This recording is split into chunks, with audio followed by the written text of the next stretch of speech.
Hello, sir. Can we start?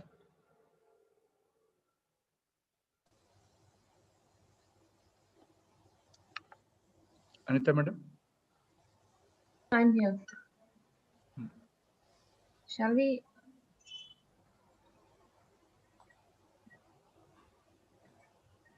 If the paper presenters are present, we can start. You can get the acknowledgement from the resource person, the chairperson also. Yes, sir.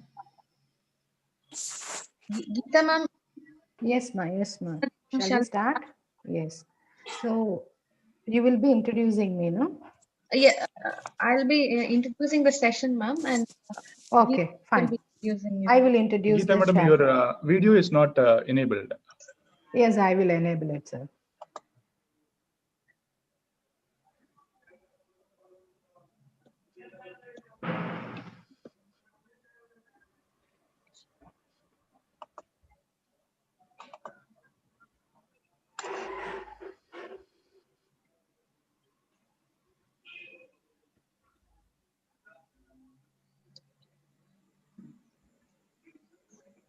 Okay, madam. We'll start, sir. Yes.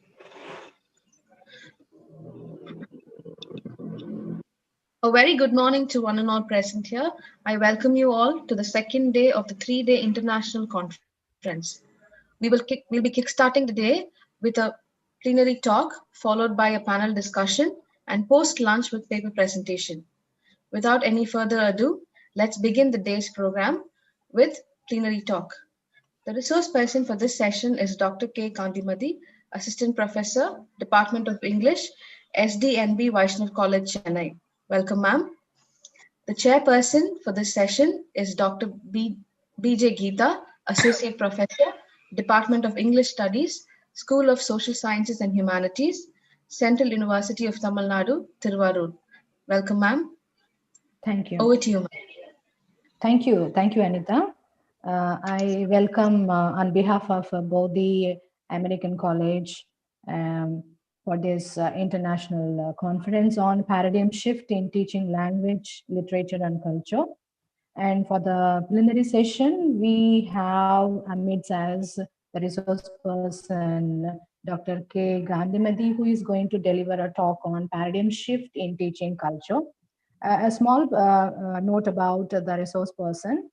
She had done her PhD in sociolinguistics in Indian Institute of Technology, Madras. And she also done her PG diploma in journalism and mass communication in Madurai Kamaraj University.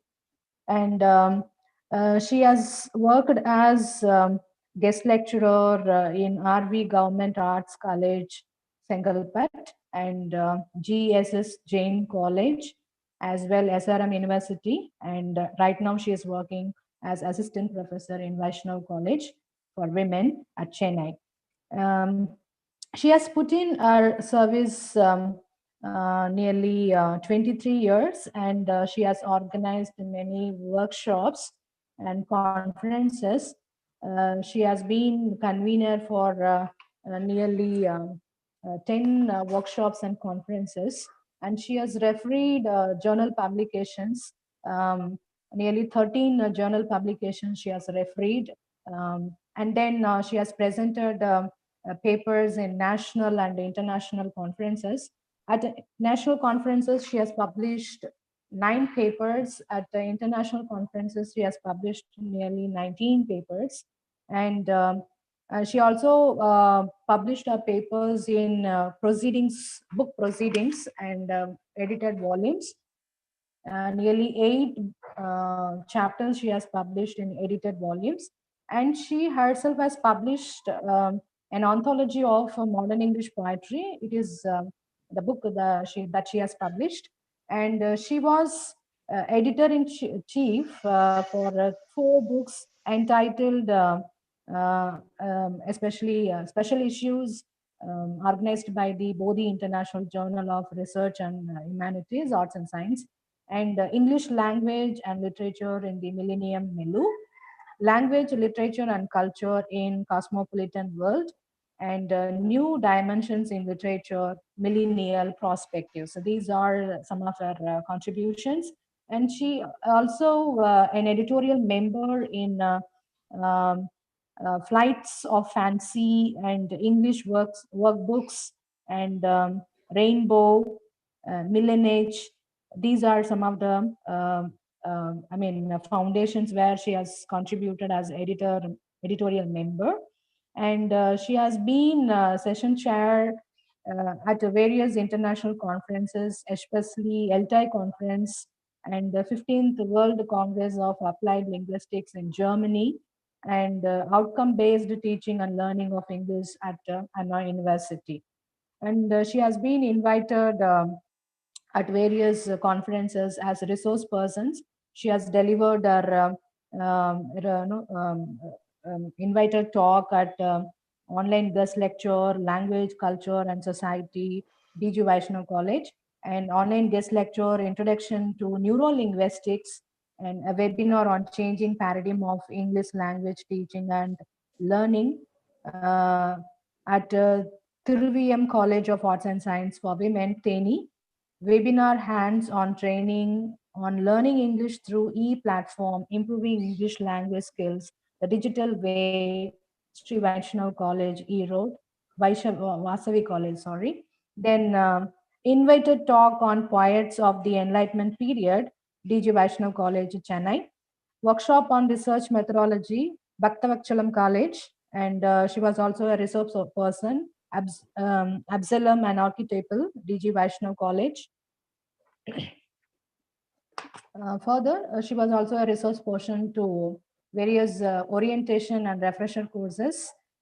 She has delivered at workshop for students on technology in teaching, learning process, KCS, Kasi Nadar College, Chennai.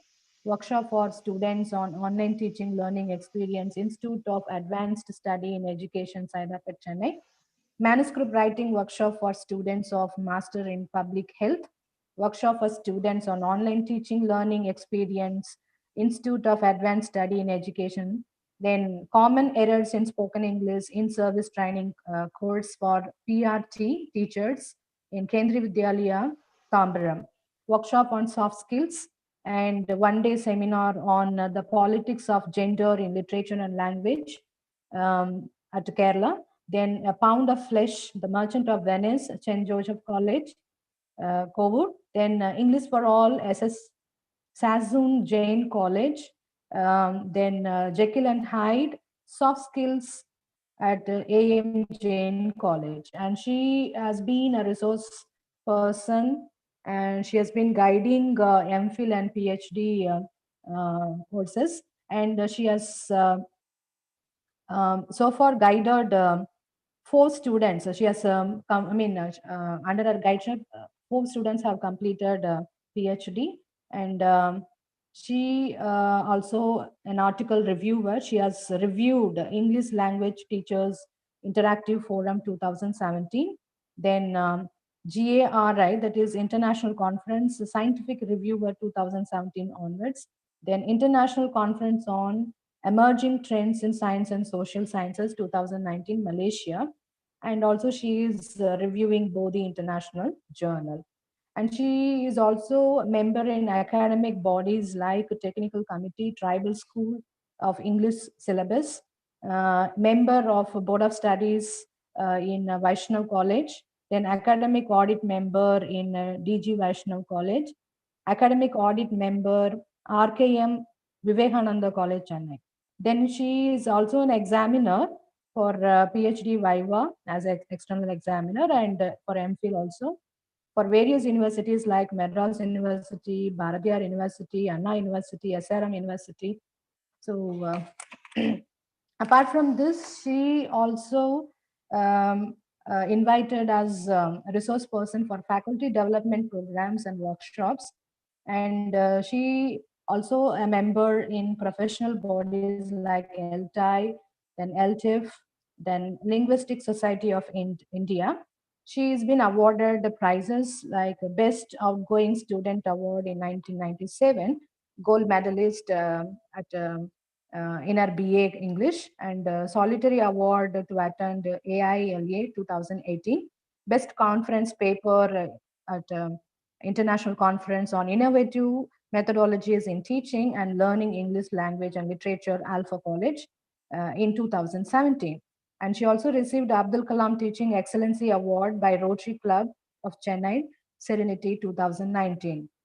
Service provided to students and institutions like Director of IQSC, Admission Coordinator, Chief Superintendent of Autonomous Exams, NCC Coordinator, Consumer Club Coordinator, College Cultural Activity Coordinator, Staff Secretary, Theatre Club Coordinator, Quiz Club Coordinator, Students Union Vice President, Student Mentor, Literary Association and Debate Club Student Advisor, and this is our short profile. Indeed, I am quite happy to invite Dr. K.KANTHIMAThi to deliver her plenary session on paradigm shift in teaching culture. Over to you, ma'am.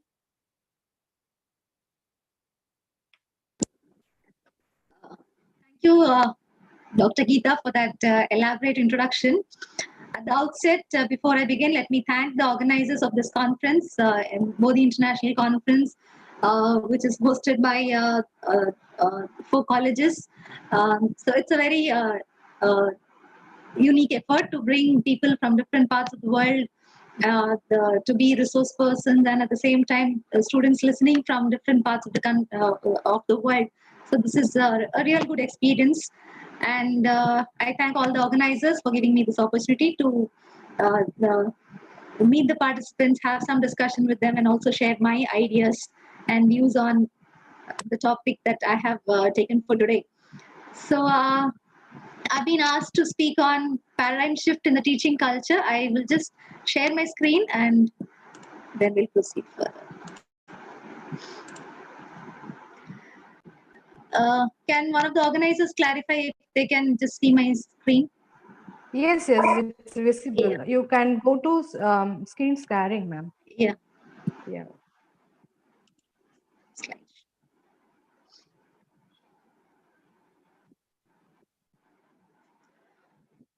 I hope it's clear. Yes. Yeah. So without much ado, let us get into the topic.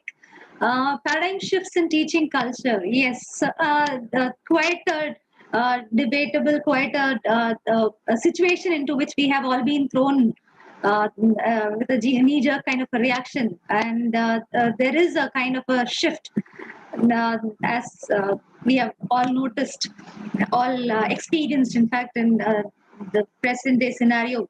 There is a shift. There is a huge paradigm shift that's happening in the teaching culture. So the way teaching happened and the way teaching is going to happen is completely different. And yes, so we'll just slightly touch upon what is culture and how this culture is transforming, at least the classroom culture or the teaching culture. So here we have a simple understanding of what is culture. Culture is the integrated system of learned behavior, patterns that are characteristics of the members of any given society. And it's a learned practice, and it is transmitted from generation to generation. So we have values, behavior, practices, norms associated with culture. So maybe nobody gives a direct lesson on the practices of a society. It is just learned. People learn it by the way of seeing others, by the way of the way they see things around them. Some of the practices are implicit and some are quite explicit, and it also shapes the way people experience the world around them and how people work. It is quite dynamic, as I said. There is it keeps changing. In fact, culture keeps changing. If you just analyze what happens around us every day, we see there is a lot of change. There's a lot of shift that has happened, and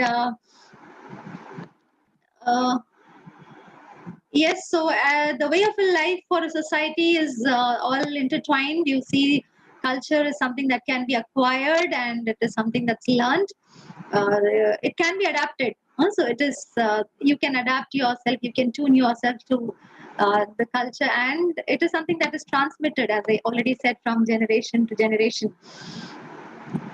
So there was something called educational culture. But before looking into that, let's just see what is culture change and when it happens. So culture change happens when something new crops up, something new that happens, new ways of living, new ideas, when new ideas enter, and when some new discoveries or inventions happen. Culture is always evolving, and there is always a change. There is always a progress, improvement that happens. So we have seen this, how the travel has changed the world.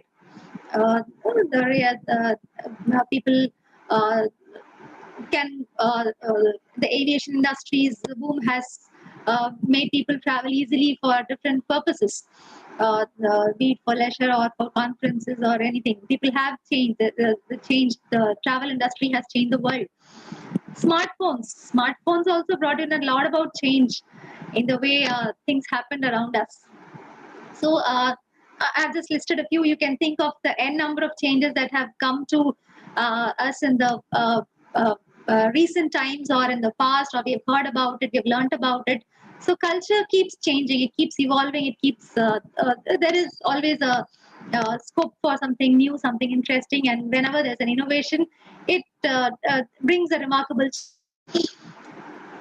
Right now we are in this pandemic period, and we have seen a lot of changes happening around. I'm sure all of us, I need not list the kind of changes that we have all gone through. And some of the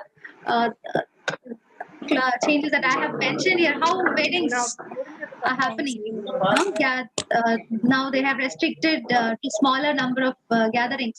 But in between, we also saw an innovative way of having weddings where the lorries or open caravan kind of a thing was set up for the small gathering, and it was something that moved from one city to another wherever they wanted this wedding arrangement. So there's so much of change, there's so much of innovation. When we are pushed into a kind of a situation, we always innovate. We always find out something new. We always find out a new opening, new way to accommodate ourselves to that situation. So even the restaurant culture, we've seen how the eating out became a culture after the chains of restaurants started coming up, and then starting now this pandemic has pushed us into a situation where eating out has been quite restricted. So and now the hotels are trying to bring about a change in the seating arrangement or in the way people are going to take away their food and all that. A similar situation has come in the classrooms also. The pandemic has also pushed us into a situation where the classroom scenario has also completely changed. Yeah, if you can see in this picture what the classroom looked like at one point of time before the pandemic. The teacher was the center of attraction, and the students would, there was a blackboard, the teacher would speak, the students will have an interaction, and now suddenly we are pushed into this kind of a screen classroom where students and teachers don't even have we can't even see each other. So either it is because of the data problem or the too many students in the classroom that we are not able to see each other. So we have been pushed into a different kind of a classroom culture. Yeah, this is what existed. Educational culture was something different. The schools, the environment of the schools, or the environment of the college, the kinds of activities that we used to conduct. There was gathering. Any kind of activity would be a different kind of an atmosphere, different kind of an experience. Playgrounds were very essential for schools or colleges, for educational institutions. There used to be playground, and the students were given some kind of a physical exercise or the space to play. There was a lot of space around. Movement of teachers and students was something very important, be it in a classroom or be it in the corridors. Movement was something that was very important part of this education institutions and their culture. So students would make noise in the corridors. Teachers will have to go and shoo them around, and teachers were able to move around in the classroom. So there was a lot of walking and going close to the students, talking to them, eye-to-eye interaction, eye contact. All this has slowly changed, and the teacher was, as I said, was of prime importance. Yeah, the learning atmosphere, the educational atmosphere, the learning atmosphere was something different, where there was a lot of peer interaction. Students could speak. There's not only learning did not happen just because of the syllabus or based on the syllabus. There was so much of other kind of learning that was happening. There was a lot of peer interaction. There was a lot of lunch hour discussions, interactions between teachers, interactions with students and teachers. It was a very kind of a cooperative learning atmosphere where the students could learn from each other in small groups, in different ways, different strategies. The learning environment, other than learning from this educational setup, they were learning so much when they were traveling to the school or traveling to the college. So there has been a complete shift in the environment. Yes, again, the diversity awareness. So they were able to meet children and know about each other's problems, background. There was so much of discussion that was happening in the learning atmosphere. So the culture there was completely different. And now we just have been pushed, I would say we have been pushed into this kind of a situation where there's a lot of change in the teaching learning environment. So what was existing, what we have already experienced, and the culture that was there, the setup of education institutions, the teaching culture, the teaching learning environment, all that has gone through a change. It is changing. It will change.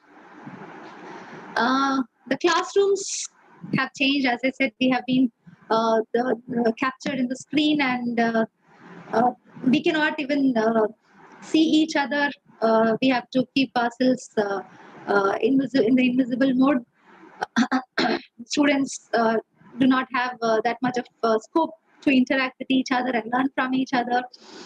But then there are advantages, and moreover, the shift is happening, and we have to accommodate ourselves or adjust ourselves to this new role that has been pushed onto us.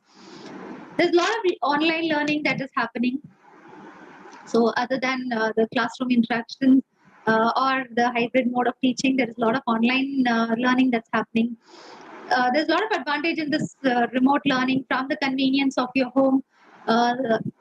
We are able to access or learn from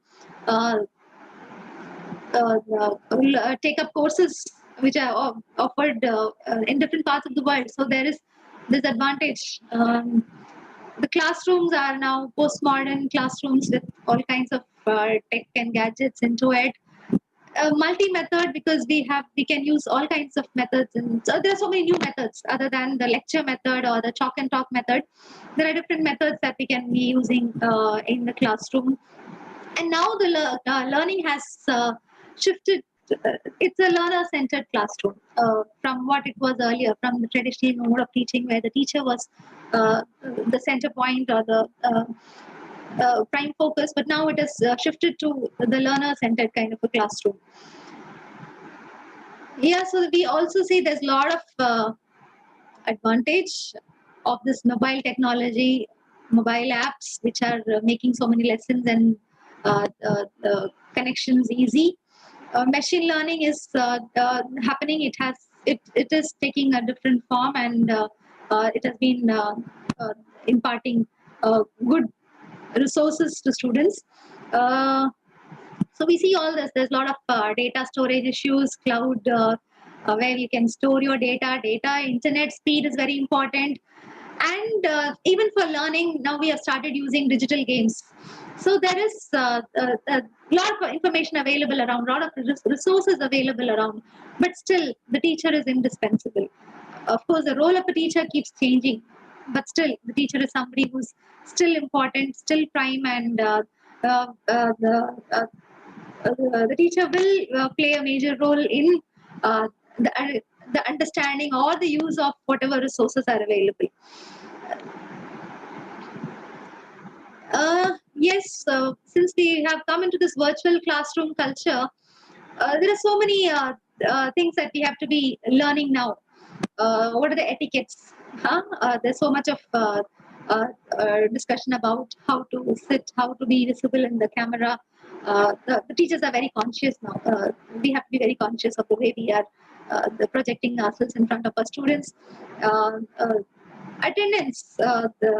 In fact, the students keep on going in, coming out of the class, which we would not allow in a traditional classroom setup. So some of the other issue, they keep on saying that it's a connectivity issue, internet slow and all that. And moreover, sometimes we also have this attendance monitoring in a very mechanical way. We have a app or a program which is installed in the system, and it automatically takes attendance. We don't even know the names of the students. At one point of time, it was a pleasure to read out the names of the students and know whether she or he is present, why so many days somebody has not come, is anything wrong at home, is the student fine, and all that. So all these are slowly changing. The body language of the teacher as well as the student, that also played a prime part. But now since most of us have to mute our audios, there's no learning from the body language. There's so much of learning that happened in the classroom, or the teacher could learn from the body language of the students whether her lecture or the talk is interesting, or the student is getting distracted or not. So there is a change. There were some stress buster techniques which were used in the class to just relieve the tension that was building up in the class because of a boring lecture or something. Just pulling out the student and asking some questions, or some kind of a joke or an incident or information. All these are something that I think this virtual classroom has not been able to provide. But then I think slowly we will evolve and we will find out the methods to have all these also in our online classroom culture. And always connected. The teachers and the students are now always connected. At one point of time, I think teachers would refuse to give their phone numbers to students. But now we all have a WhatsApp group, and all of the students keep connecting to us, keep asking us doubts any time of the day. And we also are responding to them. So we have not restricted our time. It's like throughout we are connected with the students. So there is a change in the way the millennial classrooms are going to be. Teachers are going to be not the know-all kind, but we are co-learners. We are co-learners. We are learning from them. They are learning from us, and we are learning from them. There's so many things that the students teach us as far as the online, or they have so much of other resources available in the internet. They learn from those, and then they teach us also. So from full frontal teaching to a guide by side. So we have come to that kind of a situation. Exams, another important point that I thought I should discuss. Exams, the way certain exams are being conducted, or the technologies that we have to evolve to make the students feel that they have really learned something, is something very important. So of course, there are benefits of this new culture. The shy learners and the slow learners, for them there is something. For the fast learners, there is something very positive to take away. And there are a lot of books and digital resources available. So this new culture is definitely set in, and we just have to get accommodated to it. And from a teacher-centered classroom, now, as I said, we have come into an learner-centered classroom. Of course, this change is not the first time. It has happened earlier also. From the Gurukul system, we have come to a different kind of a system. And again, we are going to shift into another kind of a system. So there is a lot of multidisciplinary approach. The new education policy also talks about it, how students will be able to do different kinds of courses in the course of time. And the teacher's role is also going through a shift, going through a change. So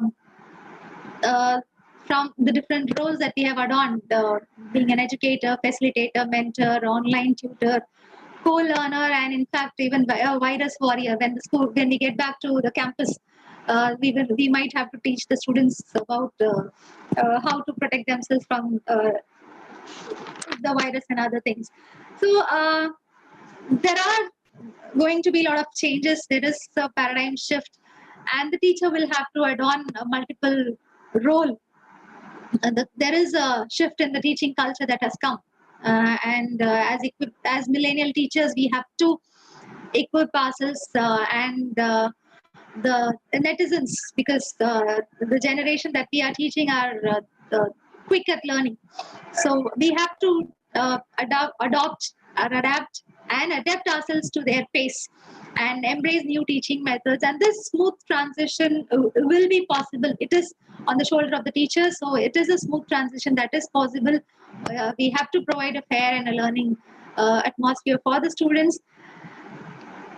And definitely learning is like growing upstream. If you are not advancing, you will drop back.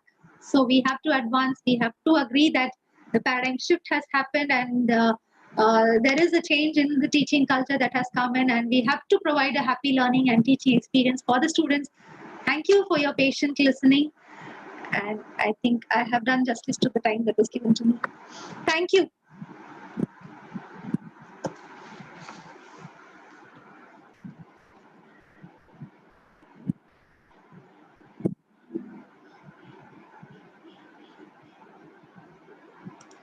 Is there any question or any observation that anybody would like to make? And Thank you, Gandhimathi ma'am. Let me see the questions.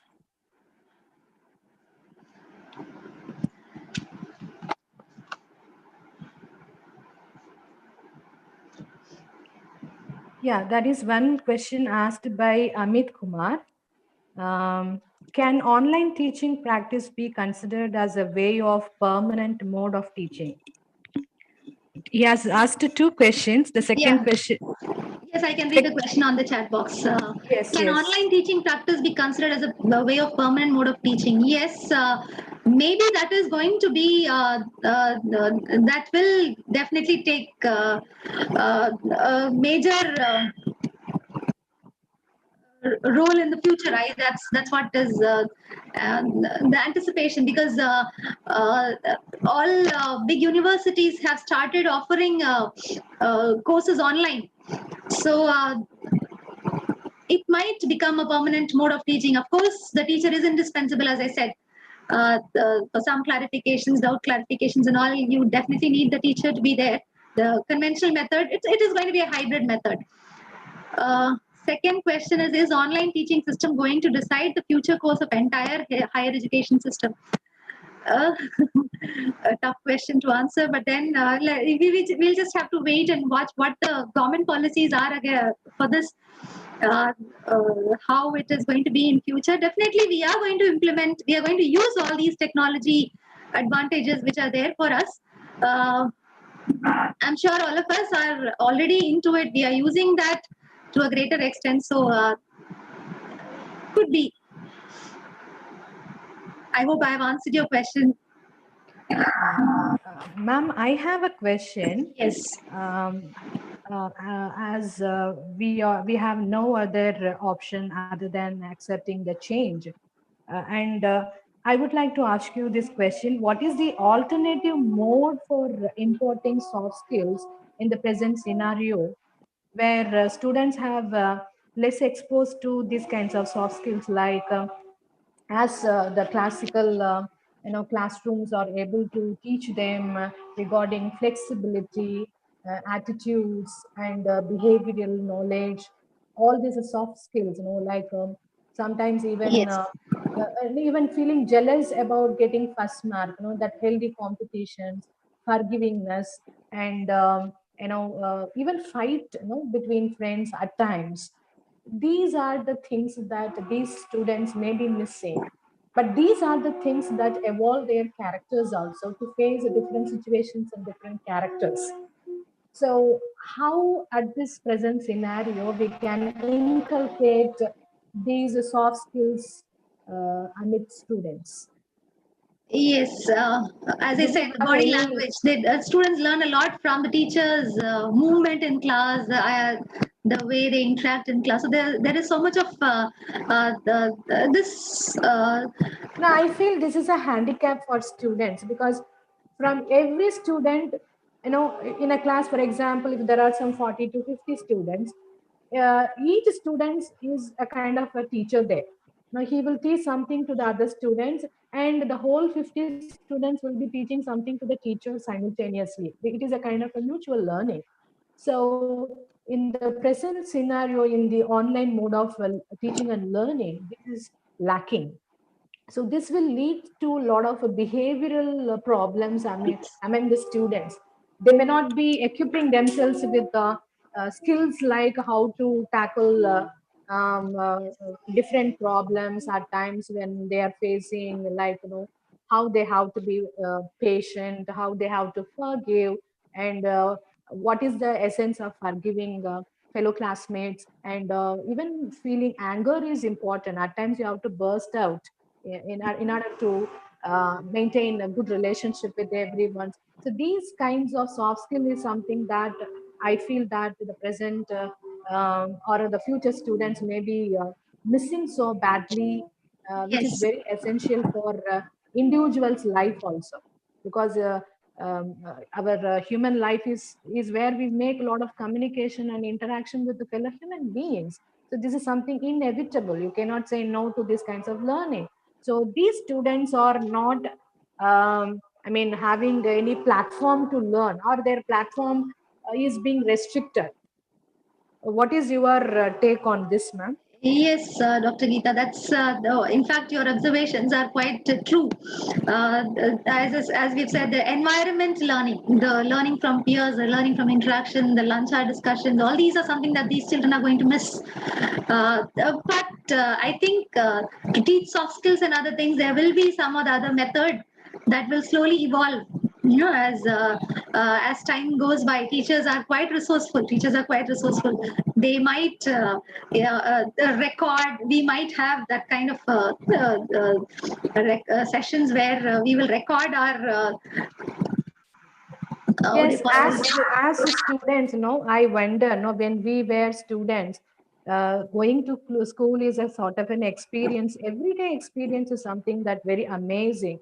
When we get ready to go to school, and during assembly time, every time, in every classrooms, during the break hour, during the lunch hour, and evening when we come back, this friendship and everything. This is something I feel that the present, of course they have a friendship, I'm not telling that, but everyday learning experience is something that greatly will yes. be missed by these students. So how, because these learnings only make your own personality as a stronger person. So that is why I feel the coming generation, even for a smaller failure or a disappointment, they don't have any patience or remedy. Instead, they go to the extent of committing suicide. It's because of Yes. their impatience and lack of learning, and there is a problem in their basic behavior, because they are not learning anything from their own life, and observing from people around them. This is lacking as far as my observation is Yes, concerned. yes, your observation is correct, and I think this is what most of us would be talking about at this juncture. But Mm. the methods will evolve. I feel this too much of screen time or too much of Because mobile usage and yes, ma'am, another observation is every day I'm also handling classes. I'm not sure whether the students are listening to me. They might come to the line, they come to the link, but I don't know whether they are there or not. yes, yes. I think It's these are certain concerns that we are all yes. facing and at this So moment. this But as I said, pandemic, Yeah, but in the traditional or in maybe even last year when we are taking classes, even from the smaller changes from the phases, we can understand whether the student is paying attention to us or Yes, somewhere yes, else, and we yes, can bring back their attention. And even if the student is feeling low, we encourage them, we call them, we have a Hello, personal interaction and all that. Madam, But can I I just think add on to yes, what you yes, are yes, yes. talking? yes, Yeah, Professor. yes, yes, yes, Professor. Yes. Dr. Gandhi, how are you? Good, sir. Thank you so much. Nice to see you. Okay, you have done a good job. I'm good in Malaysia now. I'm good. I just want to add on after your lecture just now, your talk. It was good. To the question that Madam asked just now, I just want to add on something to it. Going back to my talk yesterday on Bloom's taxonomy, I think because now we have so many online sources for us to teach, it might go haywire unless we have some kind of benchmarking. And that's why I said yesterday, whatever online sources that we are using, there must be some kind of benchmarking. And I suggested Bloom's digital taxonomy. So whatever assessment, whatever curriculum, whatever syllabus, whatever teaching we are doing, so we must go back to proper benchmarking, which I would suggest Bloom's digital taxonomy will be very helpful. To the madam who was asking questions just now, please refer to Bloom's digital taxonomy. We have our benchmarking there, and your assessment and your teaching can be based on Bloom's digital taxonomy. Of course, this The, yes, Professor. We have been using outcome-based learning. We are including this Bloom's technology only because we have in our university we have changed to converting our traditional syllabus into outcome-based learning syllabus. We have included this Bloom's technology. not Methodology. Bloom's taxonomy, madam. I'm talking about Digital, Bloom's digital Digital. taxonomy. Okay, digital, fine, digital, fine. Okay, okay. digital. I will look to it. Yeah, please Okay. refer to that, and Thank that you, will be very Manindran helpful. sir. Yeah, I will look Thank into you, it. thank Thank you you. so much. All Thank you, right, Yes, sir. thank you. All yes. the So, best, Dr. Gandhi. Bye. thank you, sir. Thank you. So we just have to wait and watch how things are going to evolve. As I said, as teachers, we will just have to improvise on what we are doing and provide a good learning atmosphere for the students. Okay. Um, okay, thank you, Dr. Gandhi, for Thank you. delivering such a wonderful talk, which is very contemporary and a relevant topic. And we have to keep think about the paradigm shift is happening in the culture of teaching and learning, and we have to evolve ourselves to the requiring, improvisation and everything. It's a very good presentation. Thank you. Thank you so much. Thank you. Thank you, ma'am. Thank you. Thank you. Thank you.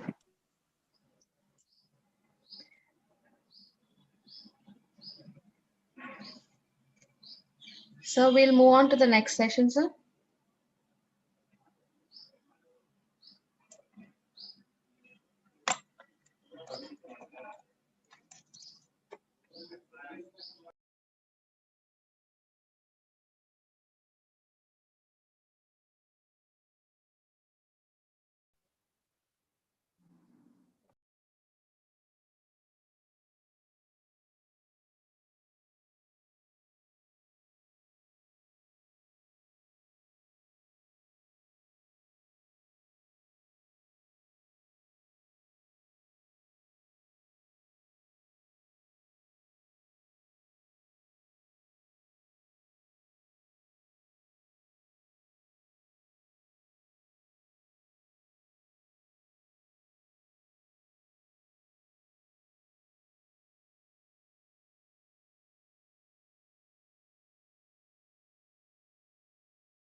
We have come to an end of session 1, and we'll be moving on to our second session shortly, and which is a panel discussion, which will be followed post-lunch by paper presentation.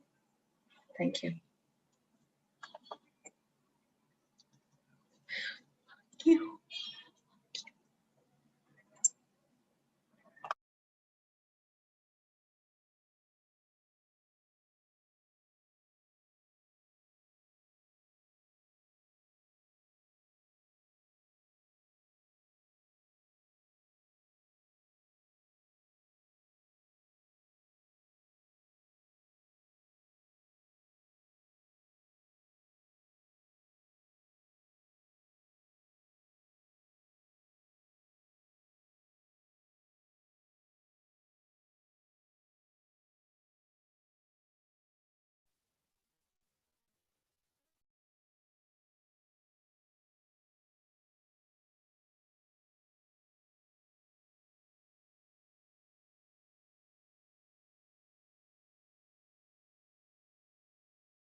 Good morning, sir. Yeah, good morning. Good morning. Welcome, sir. Yeah, thank you. Thank you very much. So I was thinking that the earlier session is going on. So if I join in between, might disturb the rhythm. So that's why. No, not at all, sir. Okay, okay.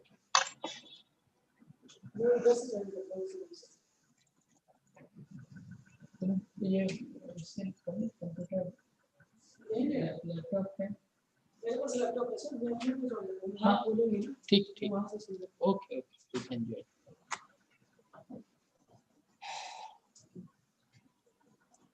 So we are ready to start this panel discussion. So we are waiting for the other guest to join. So one more person. Okay. This Isaiah Bito, Raphael. Raphael, yes. Okay. Our mentor, sir, Dr. Rakesh Kumar is here. YG RENI. No. The mentor is changed right now. It's Okay. Dr. Rakesh Kumar from University of Jammu. Welcome, sir. Good morning, ma'am. Good morning, sir. Good morning, Dr. Rakesh. How are you? Nice to meet you, sir. I'm fine, sir. Nice to meet you virtually. Yeah. Hopefully, we'll be meeting soon physically also somewhere. My pleasure. Yes. Right now, it's compulsion actually, but nonetheless, it's good to meet you. So it's yes, sir, and it is something positive we have learned from COVID. How to interact academically and have a platform like this. I mean, there is always a silver lining. Yeah. So we'll have to look at the silver lining, not the cloud. Exactly, sir. Sir, Dr. Isia Brito Rafael is here, sir. She has joined. He has joined. He or she? It's he, sir. It's he. Okay. Oh, yes, I can see him. Hi, good morning. Hello. Good morning, sir. Welcome, sir. Glad that you're. Good morning. So, shall we start? Good morning, doctor. Good morning. Good morning, sir. Yes. So, shall we start, sir? Yes. Yes. Yes. Okay. Once again, I welcome you all to the second session of the day. Panel discussion is a platform to spark conversation between a group of experts, enabling the listeners to listen, learn, and edify themselves from discourse and interaction between the panel members. In this session, we are to witness an overflowing and a knowledge-packed discussion. For today's session, the eminent panel members are Dr. Najendra Kumar, Professor and Head, Department of Humanities and Social Sciences, Indian Institute of Technology, Uttarakhand. Welcome, sir. And Dr. Isia Brito Rafael, Assistant Professor, Department of English Language Institute, Al Jasin University, Saudi Arabia. Welcome, sir. The mentor of the session is Dr. Rakesh Kumar, Head and Assistant Professor of English, University of Jammu. Welcome, sir, and over to you, sir. Thank you so much, madam. So, now without wasting much of the time, I directly come on to the introduction of the panel experts today. The first speaker, Professor Nagendra Kumar. I will be introducing him to the august audience here. Professor Nagendra Kumar is a full professor of English in Department of Humanities and Social Sciences, IIT Roorkee, Uttarakhand, India. He specializes in English language, literature, and communication studies. He earned his PhD in 1998 on the fiction of Bharti Mukherjee, which is one of the earliest full-length critical studies available on Bharti Mukherjee. Besides publishing a widely reviewed book, he has published research papers in reputed Scopus and Web of Science Index journals like South Asian Popular Culture, South Asian Review, Critique, Studies in Fiction, Asiatic, Roopkatha Journal on Interdisciplinary Humanities, Contemporary Voice of Dalit, IUP, Journal of English Studies, Literary Voice, etc. He has delivered invited lectures and plenary talks in dozens of FDPs around the country and participated in international conferences in Denmark, Austria, Oman, Canada, Singapore, Switzerland, Poland, Czech Republic, and many more.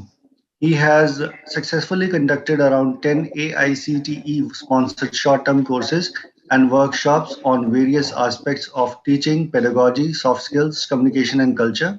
He has been the recipient of Outstanding Teacher Award of IIT Roorkee for the year 2015.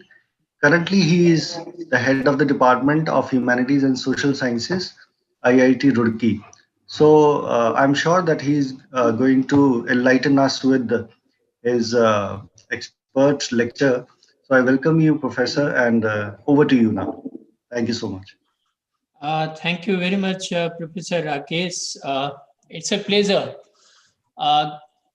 getting on this platform. So first of all, I congratulate the organizers. I could see that this is being organized by many eminent departments and institutions. While the American College, Madurai, and Bodhi International Journal have taken the lead, University of Jammu and a couple of colleges have also come forward to make this possible. And I was also going through the program and I could see many eminent speakers. So certainly I'm very happy to be connected with this forum and with kindred souls around the world, not only in India. I was looking at the theme of this Congress and I found it so relevant and so contemporary. Paradigm shifts in teaching language, literature, and culture. Obviously, we are living in a time which is certainly unusual, and unusual times certainly are very trying and testing, but at the same time, as Professor Rakesh Kumar was mentioning in our initial talk, such occasions also provide us lot of opportunities. So there are not only challenges, but there are a lot of opportunities as well. And that is how we are exploring together how we can make the best out of this situation. Well, I have been requested to talk about the modern tools of teaching language, literature, and culture, and what could be a more relevant and suitable time to talk about this than the current scenario, which has definitely changed our mindset and has forced us to revise the ways we have been carrying out our usual operations. So, well, we find that the only platform that can provide us an opportunity for interaction is a virtual platform. So obviously, I mean, we'll be talking about how we can make the most out of it.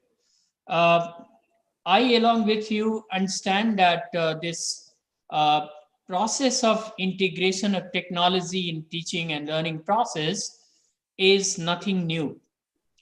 And it started a couple of centuries back.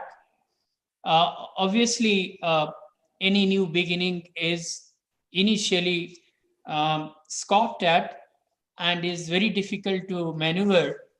And this is how it all started in 1800s and so in US, that they started, exploring the possibility of, administering their courses offline, not online, but offline means off campus. And so first they came up with the idea of correspondence courses, and they were mostly delivered through the traditional means of communication in those days, that was through post offices.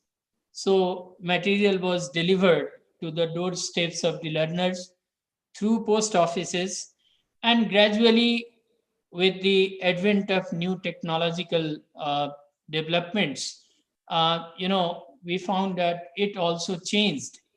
Since 1990s, in the last century, the world around us has been completely revolutionized because of the advent of internet, and then we have been adding many new sophisticated technologies to our life. Well, education being one of the most important sectors has not been untouched by this advent of technology. And COVID or no COVID, we had already realized the power of technology and its influence and effectiveness in proper conduct of teaching learning processes. So, but then what happens, we all know that the revolutions don't happen in a day. There have been underlying sentiments for maybe decades or centuries, and it only comes into existence once there is some kind of spark.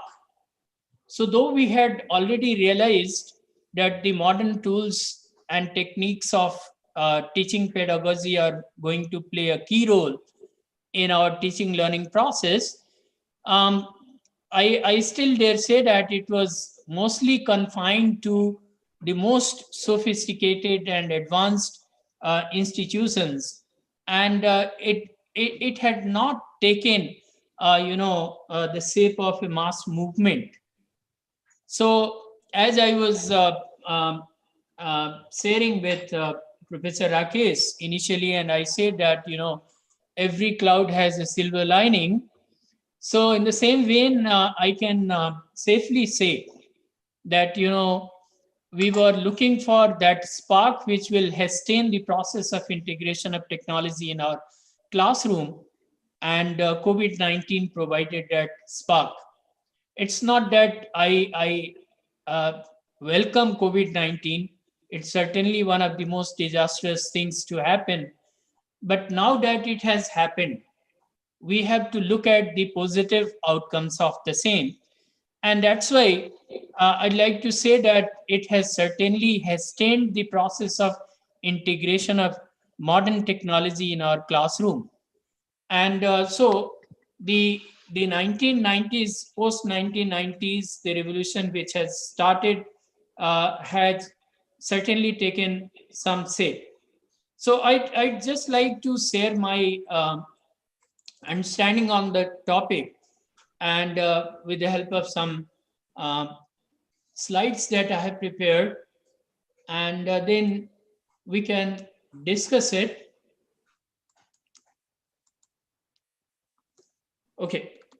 So, well, certainly we know that any new beginning is fraught with pain, and initially we are reluctant to change, but then ultimately we realize that it is an investment for the future.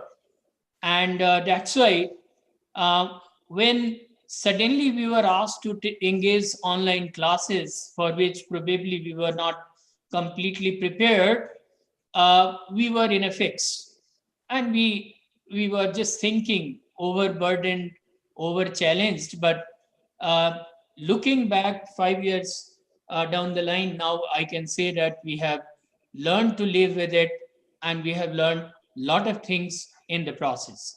So the pain that we feel today is the strength that we will feel tomorrow. With that confidence, I am going ahead. My slides are visible. Can you see my slides? Hello? Yes, sir. Yes, sir. Yes, sir. Okay. Yes, sir. Well, one of the Very much questions visible. one of the questions that comes to our mind, whether this virtual classroom can certainly replace the traditional classroom, and because by its very essence, it's not real. And this is how most of the people think. And they say that teaching on the internet is teaching in virtual reality, but not in reality. Certainly, our chief reference is our understanding of the whole teaching and learning process as a face-to-face, offline, traditional mode of teaching. And does that mean that any type of education given or received on the internet is not real? This is the question that everybody is asking. Well, Kothari Commission, we all know, gave one of the most elaborate, education policies to the country, and there one remark was very pertinent to me for this purpose. No people can rise above the level of its teachers. That means if the teachers are efficient in handling modern technology, obviously they will be able to create, a generation of learners which will be proficient in the use of technology. So as a teachers, we have a huge responsibility in this time of crisis. Well, COVID-19 and the new normal, uh, as I told you in the beginning, that, though we had been using different modes of technology in our classrooms, but then this COVID-19 has changed the process and forced us not only to integrate technology, but to depend on technology. So obviously, this is the new normal for us, but still we are under tremendous doubt whether once the cloud of COVID-19 clears, whether this new normal will still be normal. If you ask me, I believe that yes, this is going to be normal for us. the things that we have learned, the potentials that we have realized, certainly we are going to make the best use of them even in post-COVID scenario. Online teaching, as I have been telling you, I'll not be going into the details, but I can certainly say that 1990s saw a spurt in this because of this, mainly because of internet and World Wide Web. Though this process had started in some form in 1800s, and then there were different stages of its development, mostly in the developed countries. I have quoted some examples from the US. And yes, we have seen a steady rise in the users of online platform for teaching and learning process. I don't have the recent data, but I certainly understand that now that we are left with no option, it may be something around 90% that the online mode of teaching learning will be practiced by people around the world.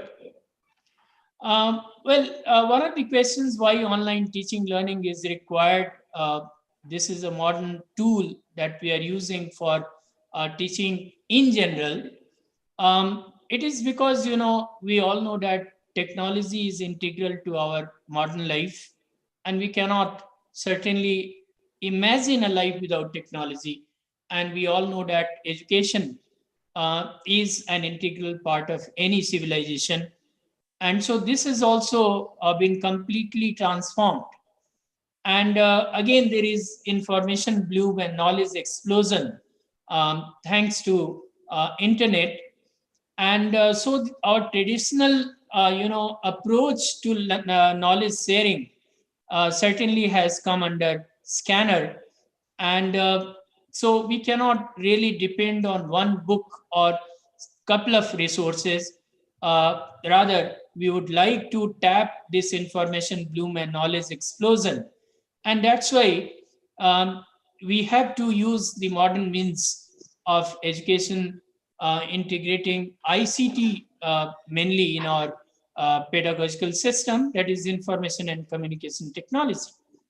And this we have seen has improved the learning outcomes tremendously. And it has not only provided the knowledge of subjects, but has also made our students digital literates. And we all know that in coming era, nobody would survive if he or she is not digitally a digital literate. And if we want to broaden the horizons of our learners, and we want to connect them not only to their narrow world around them, but to the entire world. And if we have to promote collaborative learning, and if we have to make learning accessible to the mass and to democratize the process of learning, obviously these modern tools will come very handy.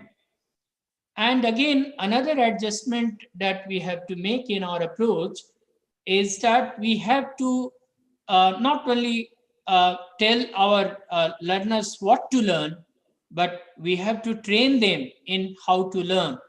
And if we do that, we will encourage them to learn on their own. So, and obviously the immediate reason is to cope up with the challenges thrown by COVID-19.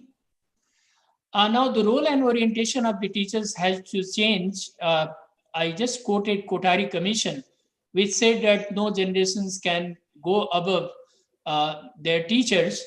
So in the same connection, I can say that, first of all, the teachers have to equip themselves because they will be leading their students. If they themselves are not equipped, obviously they will not be able to guide their students. So we have to be able to facilitate our students with the right approach of managing abundant information to derive optimum benefit and take right decisions, because technology sometimes throws new challenges. We have unmanaged knowledge scattered all over technology, and much of it may be relevant, but then some part of it is also irrelevant and misleading. So one of the challenges for us is to tell our students how to separate out the authentic information from fake information. And we have to make our students, learn how to evaluate this abundant information available critically, and to identify facts from propaganda, to understand the real ethical, legal, and moral issues with respect to the access and use of information, to create meaning from data.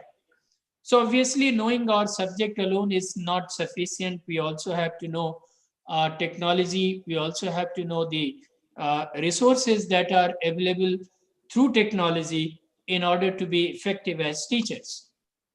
Now, there are several modes, asynchronous as well as synchronous.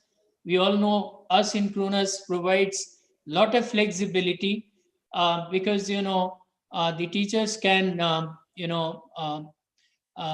send their teaching material, learning material to their students, and the students can learn at their own pace. So you don't have to really connect in time and real time and space. So it is mostly done through threaded discussions, emails, telephone calls, and other options. And the benefit is the learners get more time to generate content related responses, and they can also learn at their own pace. While synchronous learning, like this presentation, provides us a semblance of our real classroom learning, teaching learning process, in which we all connect in real time. And though we are sitting across our, screens, but still we get a feeling that we are talking to each other in real time. And these are some of the, most popular, distinctions of courses. MOOCs, all of us know, it can provide unlimited number of participants access to learn asynchronously at their own pace. MOOCs is synchronous massive online courses. This is as opposed to MOOCs. And likewise, we have spokes and ASOCs, which are synchronous models. And most online learning occurs through a college or university learning management system, which we call LMS. And currently, the world leaders in LMSs are, 77% Blackboard, which has been dominating the world market, followed by Moodle, which is 31.9%, and Canvas and others. Now, what are the fundamental considerations for the success of online instruction?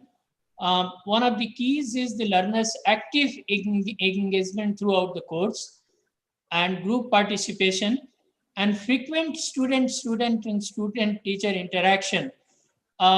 Because there is a possibility that in the whole process, most of the students may be feeling left out because they are sitting in the comfort of their own home, and they are trying to realize connected with other students and teachers virtually, but in the real sense they are alone, and they might feel left out. That's why it's very important that you connect to them.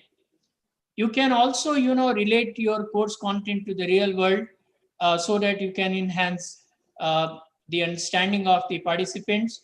You can create student lounges.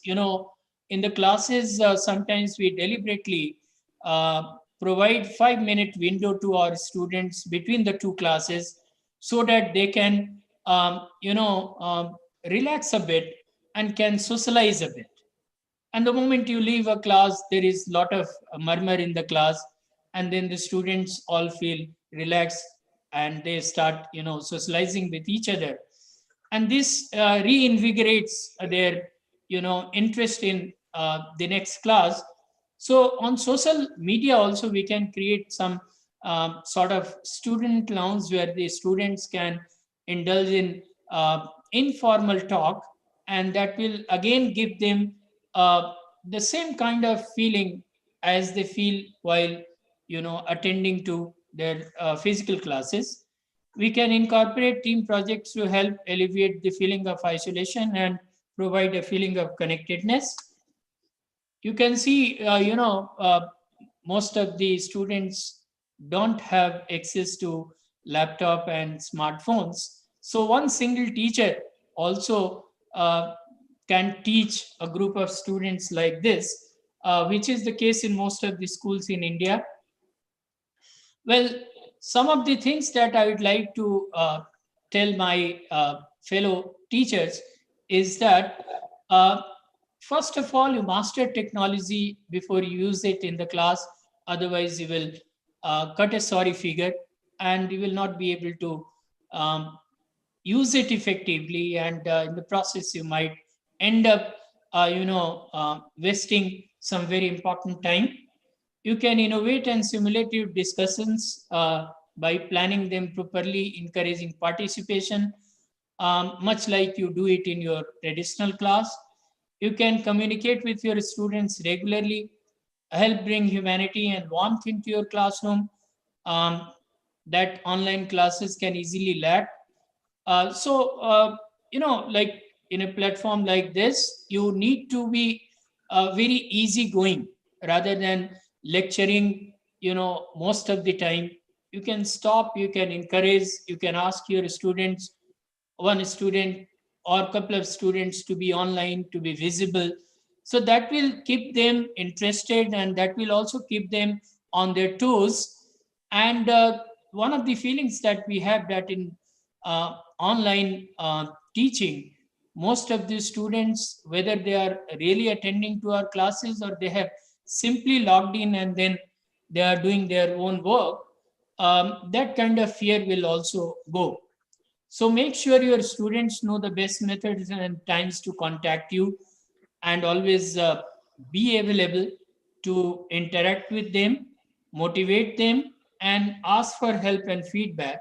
So with this, I come to the opportunities that the online platform provides.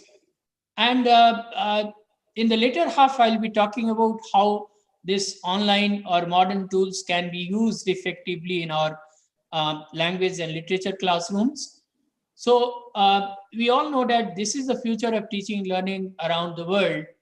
In US, you will find that there are universities where the enrollments are in thousands and lakhs. And we just wonder, how do they manage?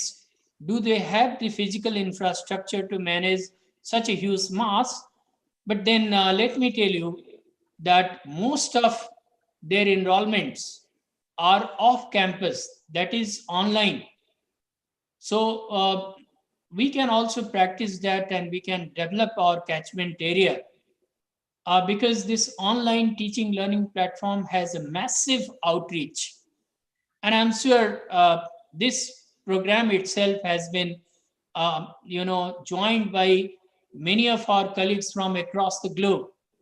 And this could not be possible had it been a physical congress, because there are several issues like you have to travel, you have to pay for your travel, you have to pay for your stay, and then it is more time consuming as well.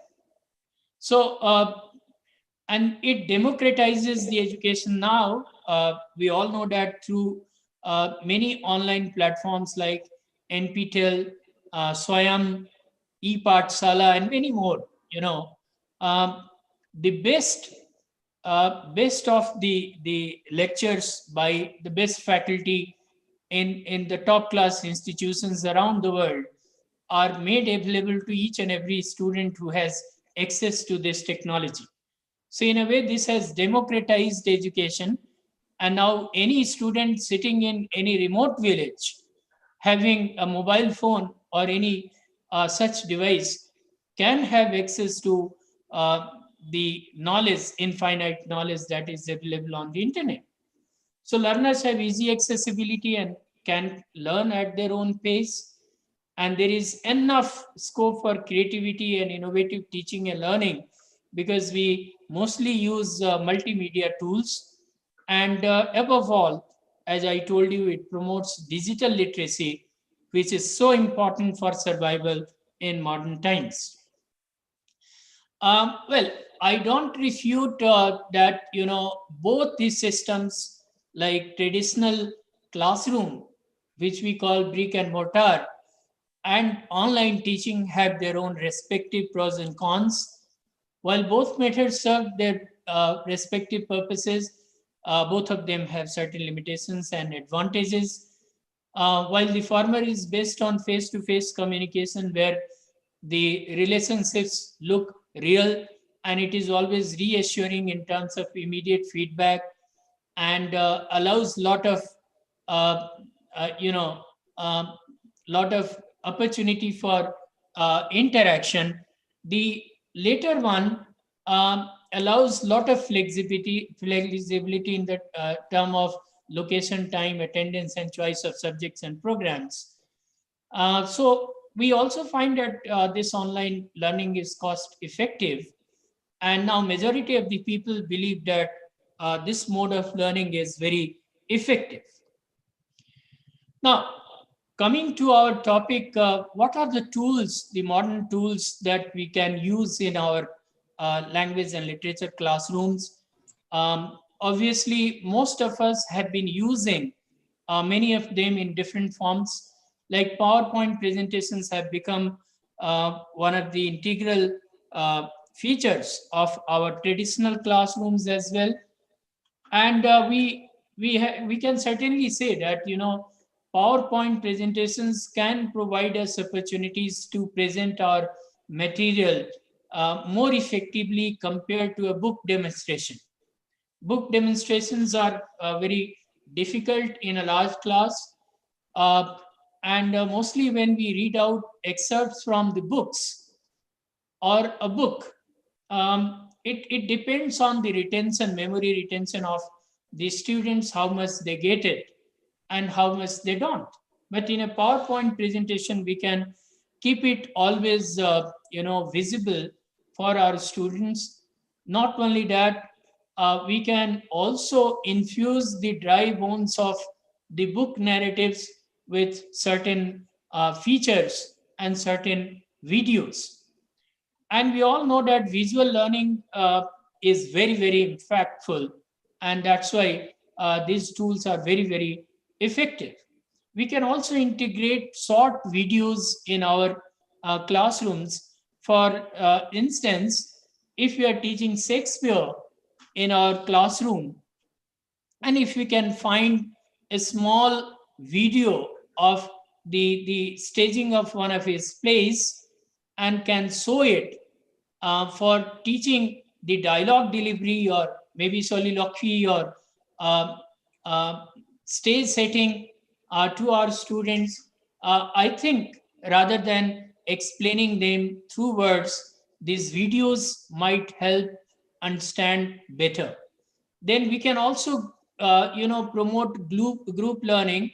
All of us know that language labs have proved very, very effective in teaching of language, where we divide our students in groups, and we can certainly offer them need-based training. So if we have a large class in which some students want to master the art of speaking, some others want to learn, pronunciation, some others are interested in, looking at their discussion skills, we can certainly divide them into several groups, and simultaneously we can administer all those exercises that may be relevant to them. We can also create online discussion forums where even those students who are mostly reluctant to speak because of shyness in traditional classrooms, they can also easily uh, be encouraged to put across their views. So these discussion forms, not only in the written form, but also sometimes in the digital form, like we are conversing, can provide lot of impetus to this whole learning process. We can also use chat box interaction as it happens in most of these programs. We have a chat box and we encourage the participants to give their feedback and pose their questions and queries in the chat box. And that saves our precious time. And at the same time, that also saves our platform from, getting into a melee of voices which may be disturbing. We can also, this online teaching platform can help us in content creation. And we can create a very rich content for teaching language and literature. Let's say we are teaching a text in our class and the text has several variations. When we prepare online teaching material, we can certainly bring out the subtle differences in the different editions by quoting from them. So that will also really help our students in making comparisons and giving references to. We can refer to variety of resources through hyperlink because, like when one teacher explains something, certainly it turns out to be monologic, and then it turns out to be the understanding of that particular teacher. But when we refer to variety of online resources, it accounts for multiplicity of views and certainly helps our learners more access to knowledge on the topic and helps them develop diverse thinking on the topic. And then we can also have use this tool for screen recording and can reproduce it at will. And as most of our students asked for our PPTs in the traditional classroom, we can record our screen and can give it to them, and they can again revise that and rehearse that at their own comfort. There are certain good platforms that I would like to refer to which may be used by the language teachers. One is called Goodreads, which is designed to help find use shared books, and students can be encouraged to share with each other and can suggest new books based on their preferences, and this way they can certainly enlarge their oeuvre and can certainly get access to many books, and this can cater to their reading culture. Audible is helpful for those students who have difficulty concentrating, and most of the people nowadays are reluctant to read. So, and we can see that the new generation kids are always putting their headphones in their ears. So this Audible can really help them with the audio books, and they can get access to a lot of this. Spark Notes we can use effectively in our classrooms. We have been using it in the traditional classrooms as well. And then Literary Analysis Guide, this is yet another platform. Literary Review, Kindle, these are all wonderful platforms if you are teaching literature online, and you can certainly give reference to them. You can encourage your students to make use of them. Most of them are free, and some of them have nominal license fee. So that can be procured by the institutions. I can give you a couple of examples how you can make your literature classrooms very effective by using these modern tools. Let's say I'm teaching romantic poetry. I can use a lot of hyperlinks. So rather than telling them who is silly, I can create a hyperlink. I can click on this, and this will give them complete idea about PB Shelley. So we all know that Wikipedia is one of the most important repositories, though it is not very authentic, but certainly it provides a lot of background information, and it can be used for enhancing the students' understanding. So you can see that this does not only provide a complete information about PP CELI, but it also refers to many of the other resources that if they are interested, they can refer to. So rather than telling them the, rather than just giving them the dry bones of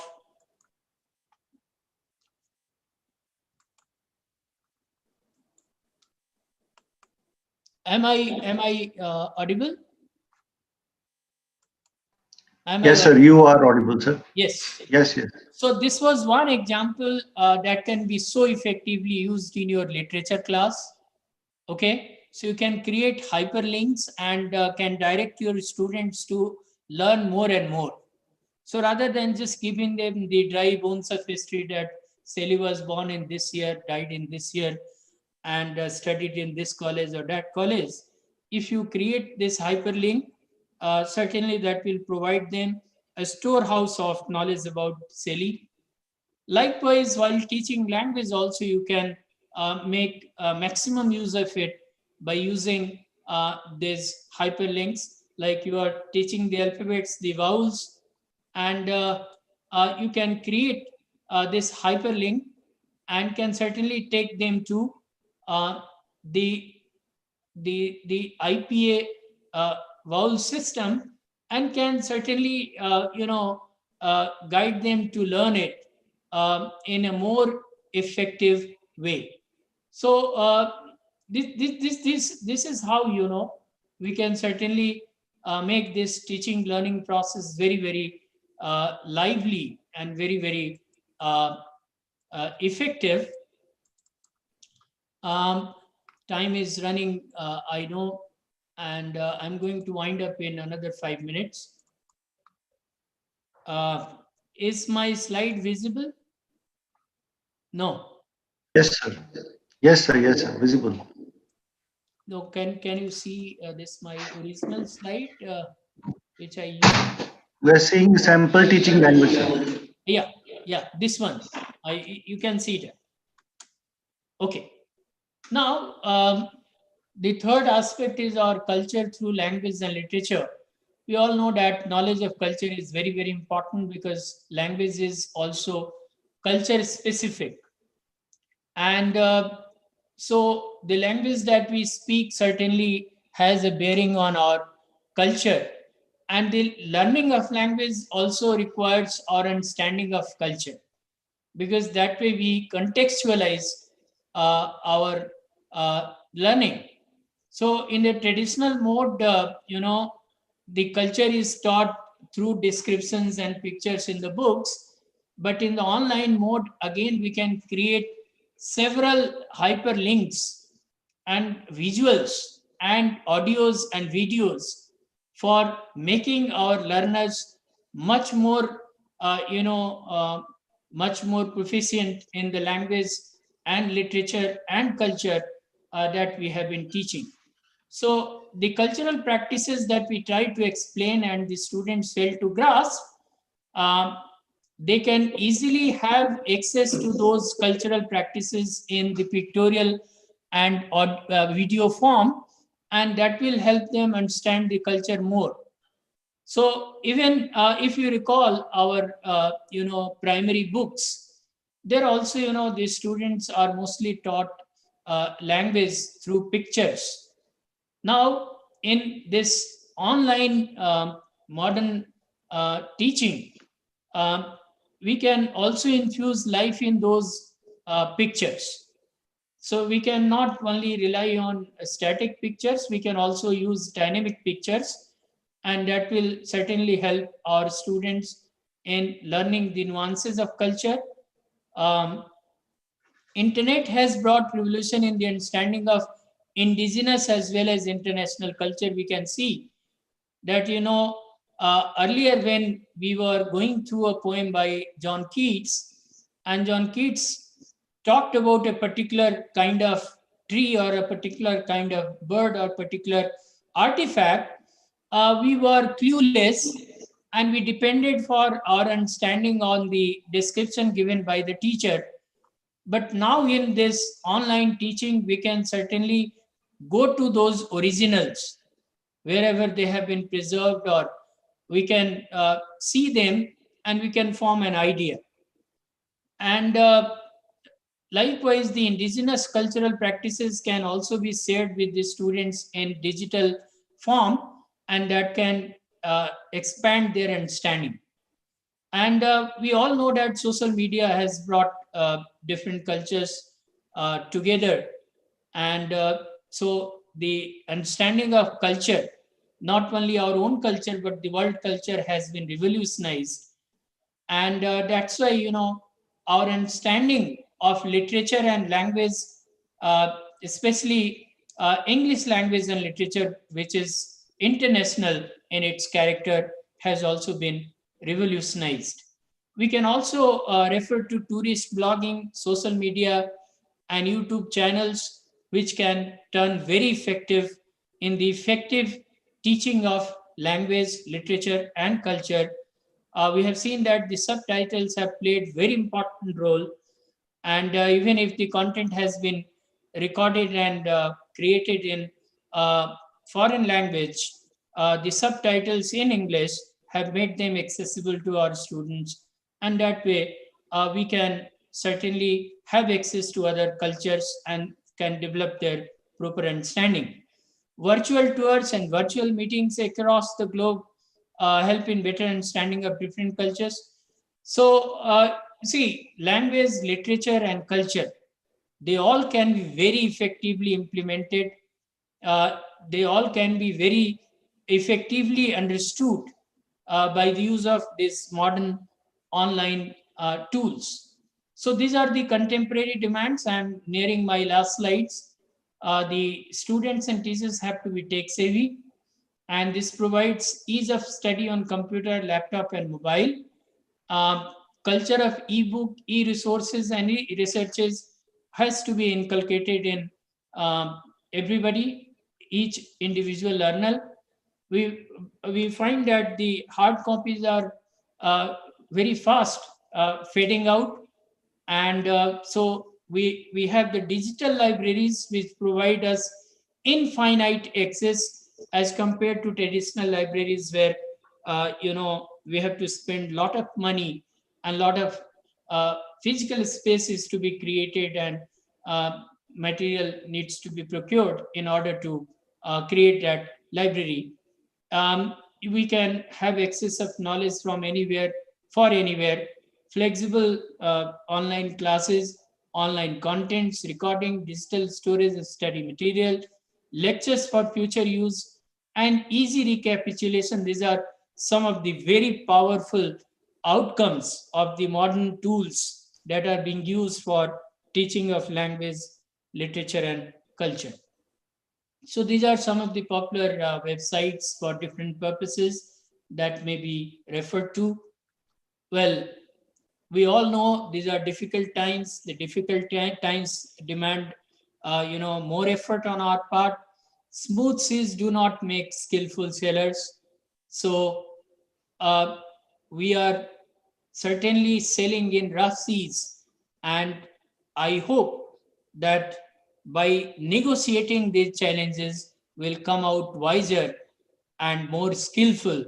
And on that positive note, it's time for me to wind up. Thank you very much. Thank you for your patience. Thank you so much, sir.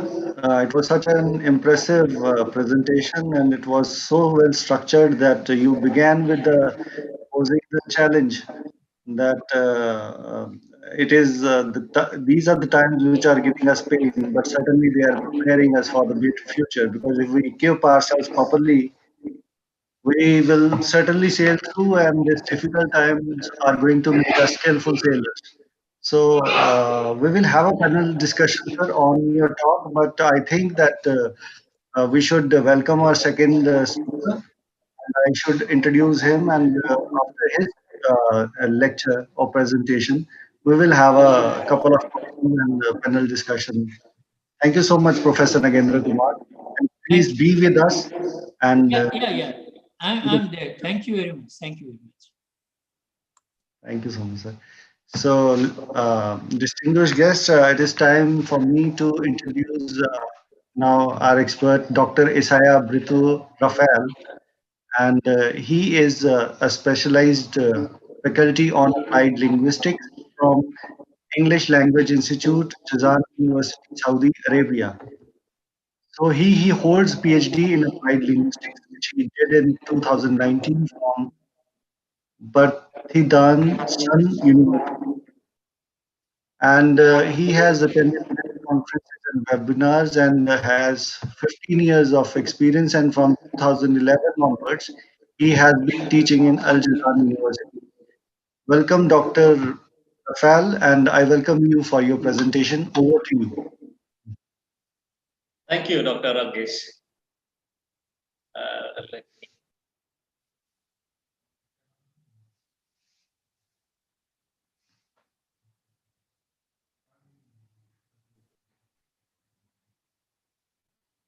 Yes, good morning, everyone. I am delighted to be part of this Bodhi International Online Conference, and I thank Dr. Balakrishnan for inviting me to be part of this panel with Professor Nagendra Kumar. I thank also the American College, my alma mater, and other organizers for inviting me to deliver my talk and be part of this online conference. Can you see my slides? Hello? Yes, Doctor. Yeah, okay. Yes.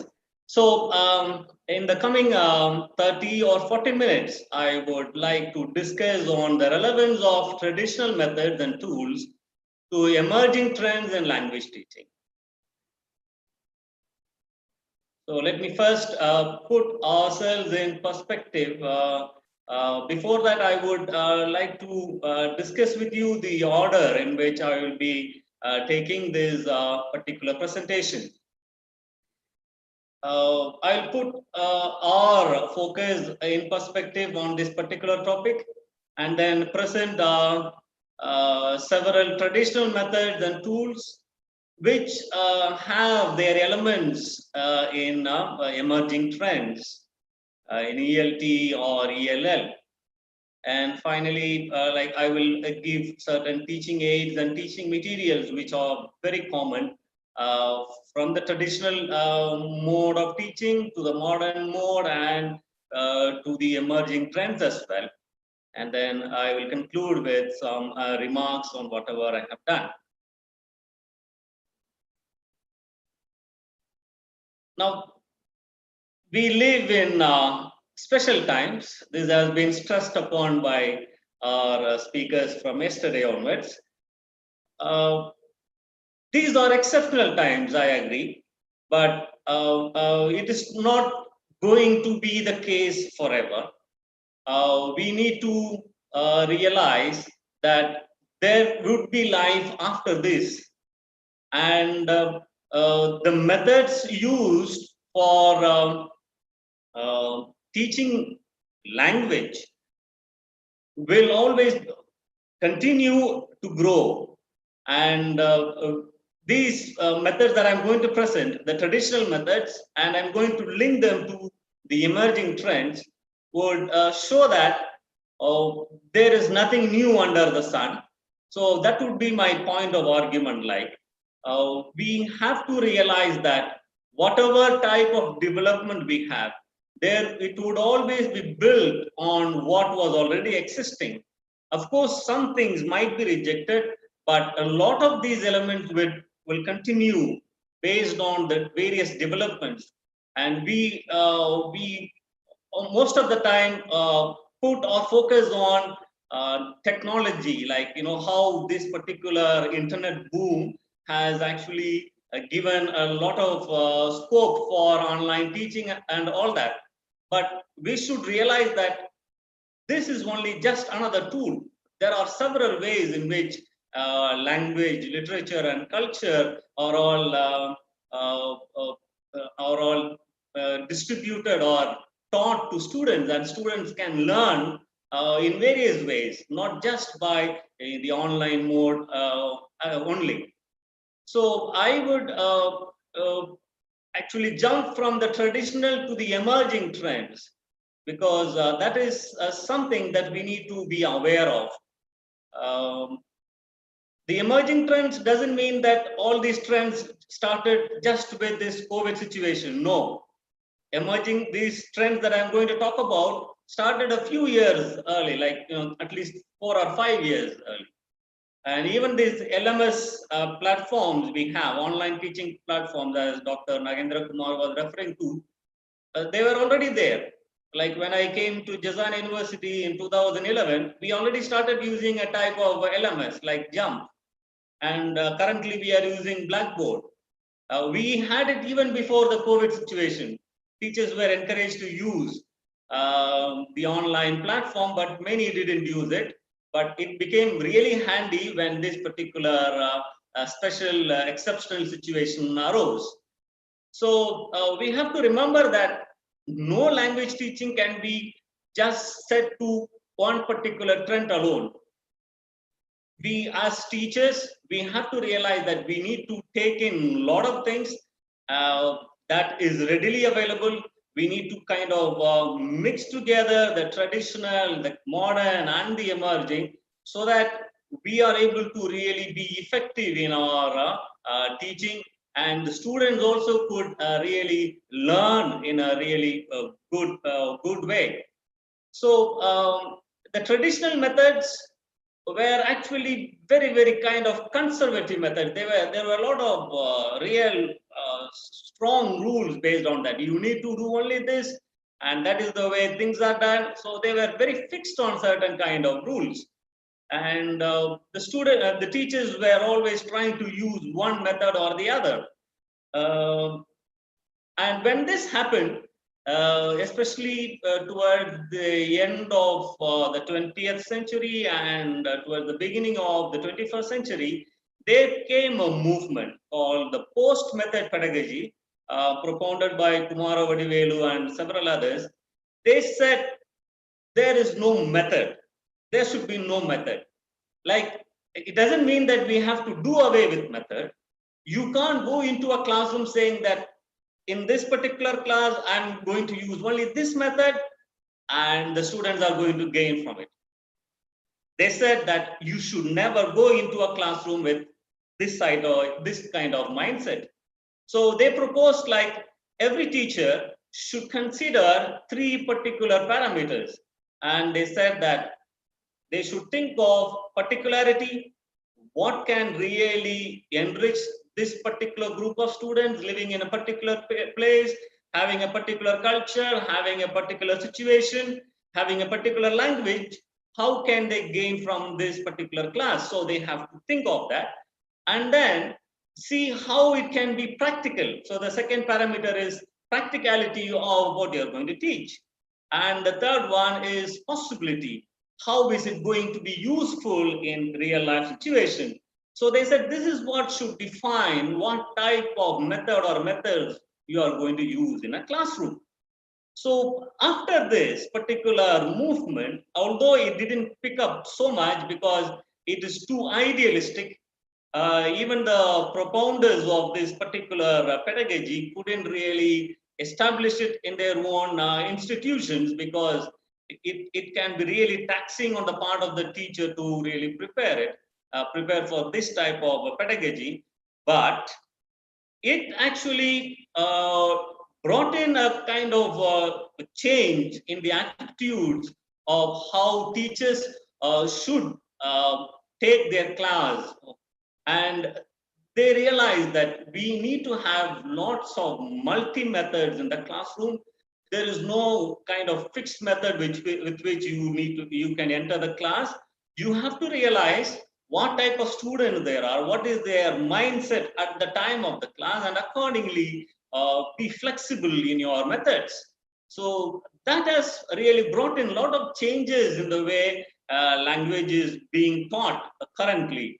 And this particular aspect is really visible in the emerging context as well, emerging trends as well. And all along, something that has been a kind of problem for the teachers is to how to really balance two things, two important things. That is learner creativity and learner accuracy. Sometimes people call learner creativity as fluency, but learner creativity is a far better term in the sense that we allow the students to be creative. They create language on their own, put in whatever they can. So sometimes even they can substitute their own language. And I will refer to that in the course of this talk as well. And learner accuracy, the traditional methods mostly focused on learner accuracy, how rightly you should speak. You should follow proper rules of grammar, proper pronunciation, and all that stuff. So this type of this type of tussle and flux was always there, and it continues to be there. And in the emerging trends, they try to actually find a kind of balance. So I will also refer to that. And lastly, in putting ourselves in perspective, I would like to draw our attention to what Peppert calls the technocentric trap. Now, he wrote this particular paper titled Computer Criticism versus Technocentric Thinking in 1987 itself. He foresaw what could be the possible problem that could emerge when people start using technology. We try to stress a lot on the use of technology, online teaching, internet, and other facilities and all that. Now, this has come into prominence because of kind of exceptional situation we are in. But this is not going to last. There would be another kind of normal that will come once this particular problem is the problem of this pandemic is over. So we need to be already aware of how to really use technology, how we can merge a lot of things. Now, this particular trap is actually defined like, if we use technology because the students want it, they love to use mobile phones, they love to use laptop, they love to go online, so we have to use it. Or we think that, okay, it gives a lot of entertainment, keeps them occupied, and all that. So sometimes the students think that it is very, very interesting, very lively to go online and do a lot of things. Or the instructor himself feels that, okay, I can make the class like, lively. We don't focus more on what they really learn. Or it could be that, okay, we paid for it and the subscription is there, so let's use it.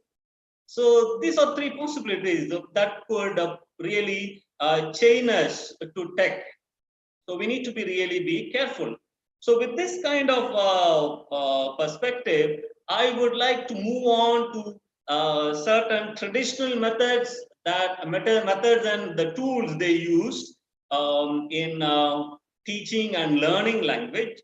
And I would also focus on how these tools are used in a slightly different way, mostly influenced by the digital explosion that has happened.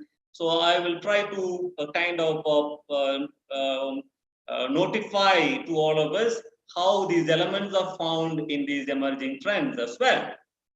And finally, I will try to conclude with certain remarks.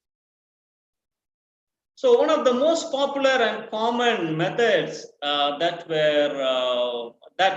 was and is kind of used in different ways, especially in traditional classrooms, is the grammar translation method, where classes are taught in the mother tongue. They don't use English or the target language much. I have gone through this as a student in a Tamil medium school up to class 7. The teacher was all the time using Tamil, and we learned very, very little of English. So English was taught in Tamil, and we didn't really learn the target language much. But still, it actually familiarized ourselves to English. So in this particular type of method, there are long, elaborate explanations of the intricacies of grammar. So they focus more on the form of the language and the structure of the language, and they explained everything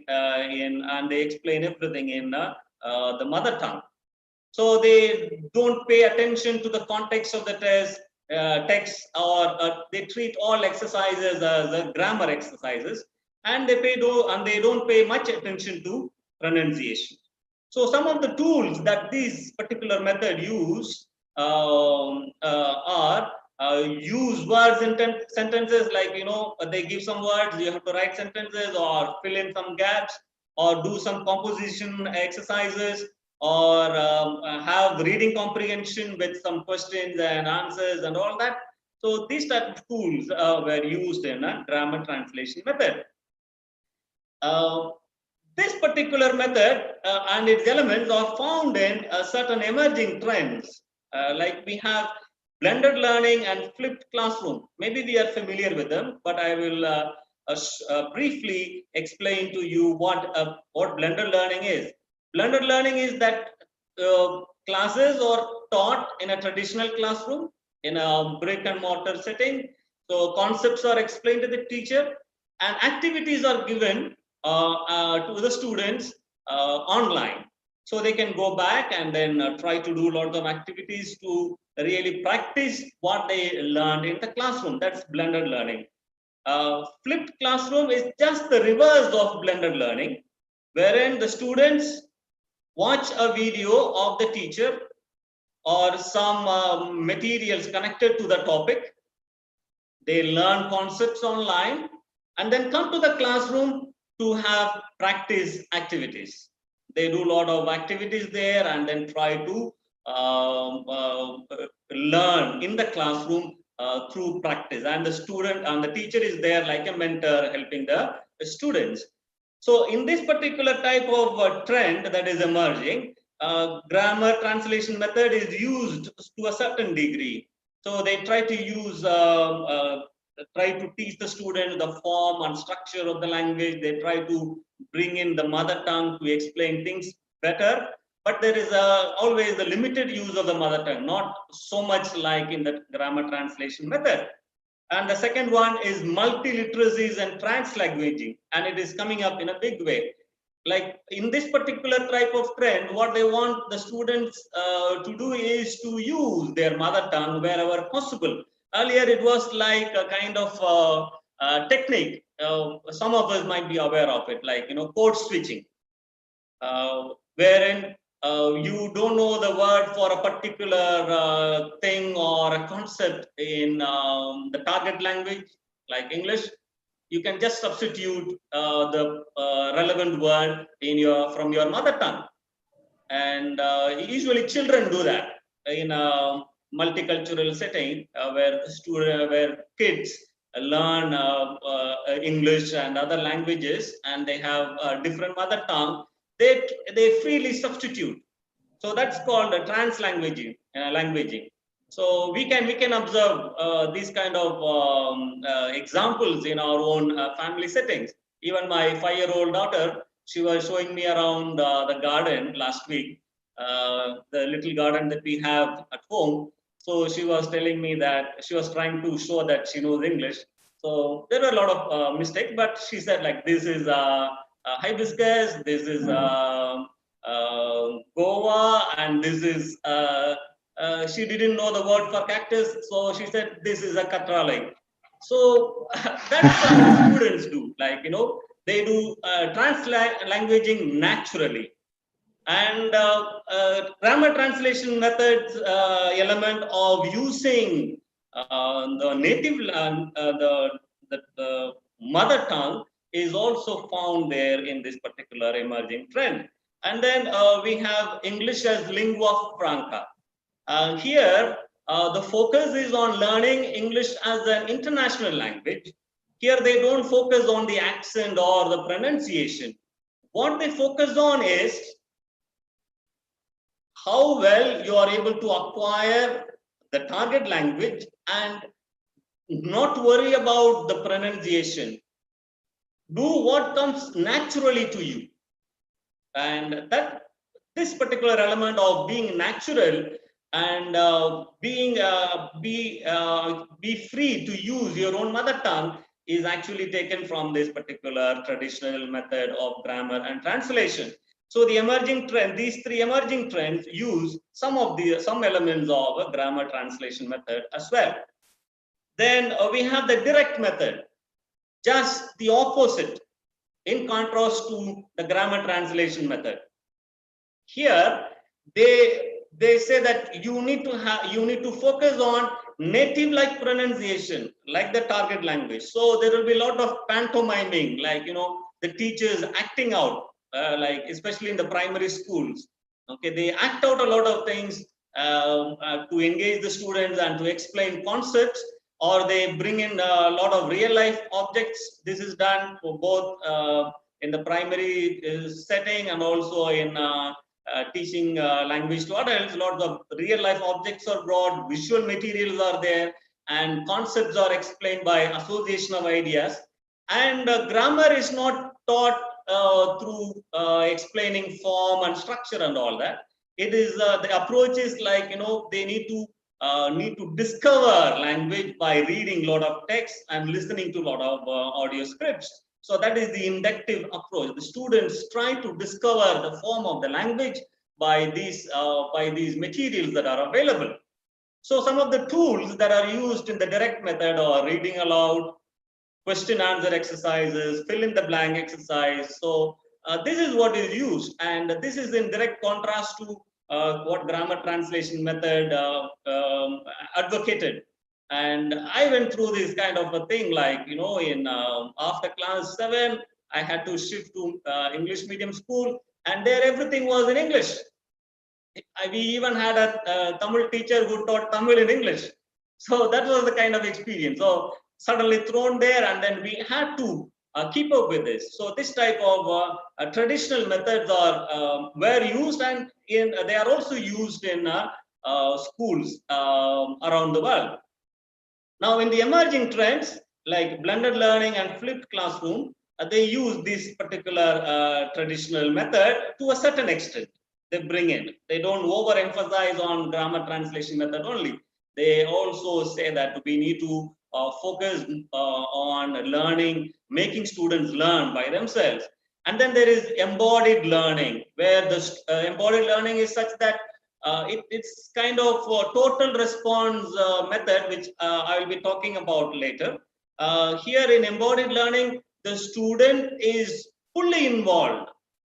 He actually puts in his social skills, emotional skills, and cognitive skills to learn the language.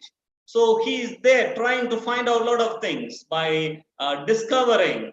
And that is what the direct method to a certain extent also tried. Like, the students discover grammar by analyzing text, reading text, and listening to various audio scripts. And another emerging trend, like creating and sharing content, also advocates certain elements of the direct method. Like the students can create their own content, maybe some games, maybe some word games, or videos, or movies, or audio clips. So they create and then they share. So they take effort to create all these in the target language, and they share with their friends or with their teachers, and then try to get feedback, and that is how they learn the target language. So that is one of the emerging trends, and it uses certain elements of the direct method as well. Then we have the audiolingual method, where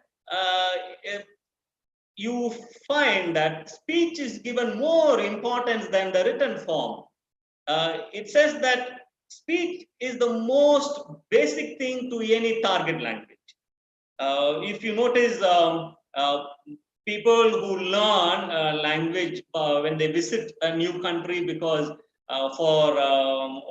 maybe they are immigrants or they go there for business purposes, they may not have gone through formal education of learning that particular language, but they go and live there, they immerse themselves there, and then they really pick up that language. They may not be able to write that language, but they will be able to speak that language excellently well. And that is what this particular method also proposed. Though it tried to give some importance to the written form, but they said that we need to focus more on the speech form of the target language. So they said that language structure and form is more significant than meaning. So you have to focus on the structure and form. So meaning will come later.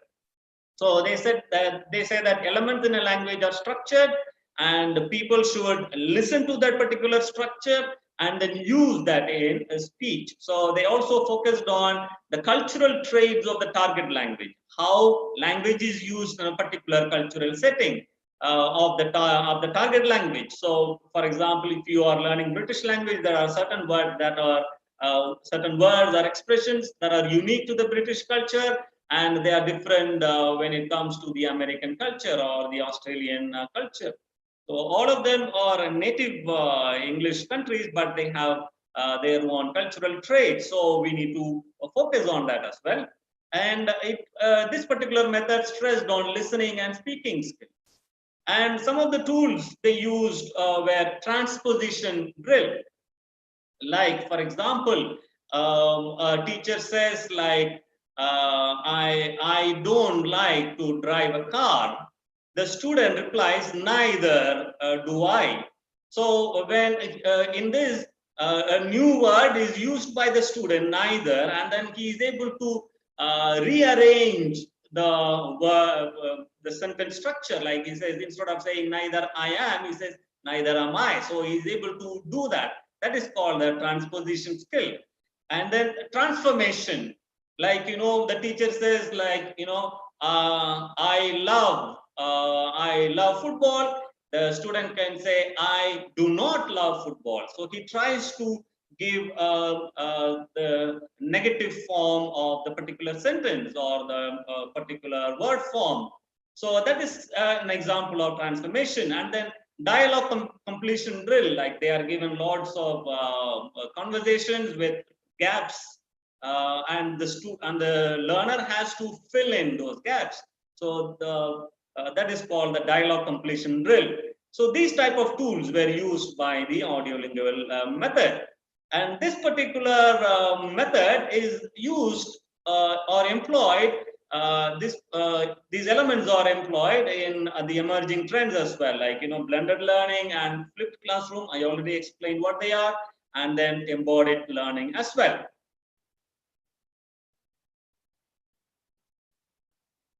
Yet another method that was used traditionally, or that is still being used traditionally, is presentation, practice, and production.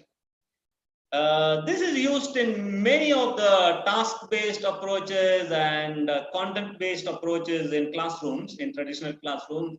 It is used even now. It is a very, very prevalent, wherein the teacher first presents the different aspects of a language. Okay, takes one particular aspect and then explains or presents to the learners in different ways, like, you know, having some meaningful, memorable, and realistic examples. So maybe the teacher can suddenly start with a story, or use a flashcard, or some quizzes, or some games. So, and then it tries to present that language, then show the logical connection between this particular concept to a real life situation. Then explain the context in which this particular concept has to be used. Then the teacher also present the clear models. There would be sufficient meaningful repetition so that the students are able to take in everything. So there would be staging and fixing and briefness and recycling. So this presentation would involve all that. It's like a swimming instructor teaching the beginners how to swim by lying outside the swimming pool and try to show by action what they should do when they get into the swimming pool. So that is what presentation would mean in this particular method. And then practice. The students are given some activity to practice what they just learned, what the teacher just presented. And later on, production. This is a kind of a free activity wherein the language is used in context. Students come up with creative ideas wherein they try to present or rather enact whatever they learned or produce this particular concept that they just learned. So the tools that were used were situational role plays, debates, discussions, problem solving exercises, narratives, descriptions, quizzes, and games. So all these tools were used to make this particular method effective. And they are also used in the emerging trends like in blended learning and flipped classroom, and supporting learners of specific needs. The other two trends I already explained. This one, supporting learners of specific needs, would mean that there is a concept called localization, that is bringing the global ideas to the local situation. So this particular method is employed in low income settings where the students really struggle to really learn language. So language is actually brought to them or taught to them in that particular situation. So they adapt a lot of things. And also to teach children or adults with special needs, like, maybe children with dyslexia and all other different problems. So how to use language and teach them. So the teacher has to really make effort, okay, to actually explain and show clear models. So these type of emerging trends use the elements of this particular traditional method as well. Then we have what is called community language learning, where the learners first use the native language. They try to come up with a presentation, maybe a conversation thing, or maybe a speech, or they write maybe. So after that, the teacher gives the target language translates the entire thing. Then it is recorded and then replayed like a fluid conversation. And then they make a transcript of the conversation, and the native language equivalents are written underneath the target language. And then this particular translated transcript becomes the text with which the students work. And then they learn different grammar points, work on the pronunciation of a particular word or phrase in the target language, and they create new sentences using the words they learned in the transcript. So here the students are invited to actually show how they feel, and the teacher understands them. So they work together. And the tools that are used are listening.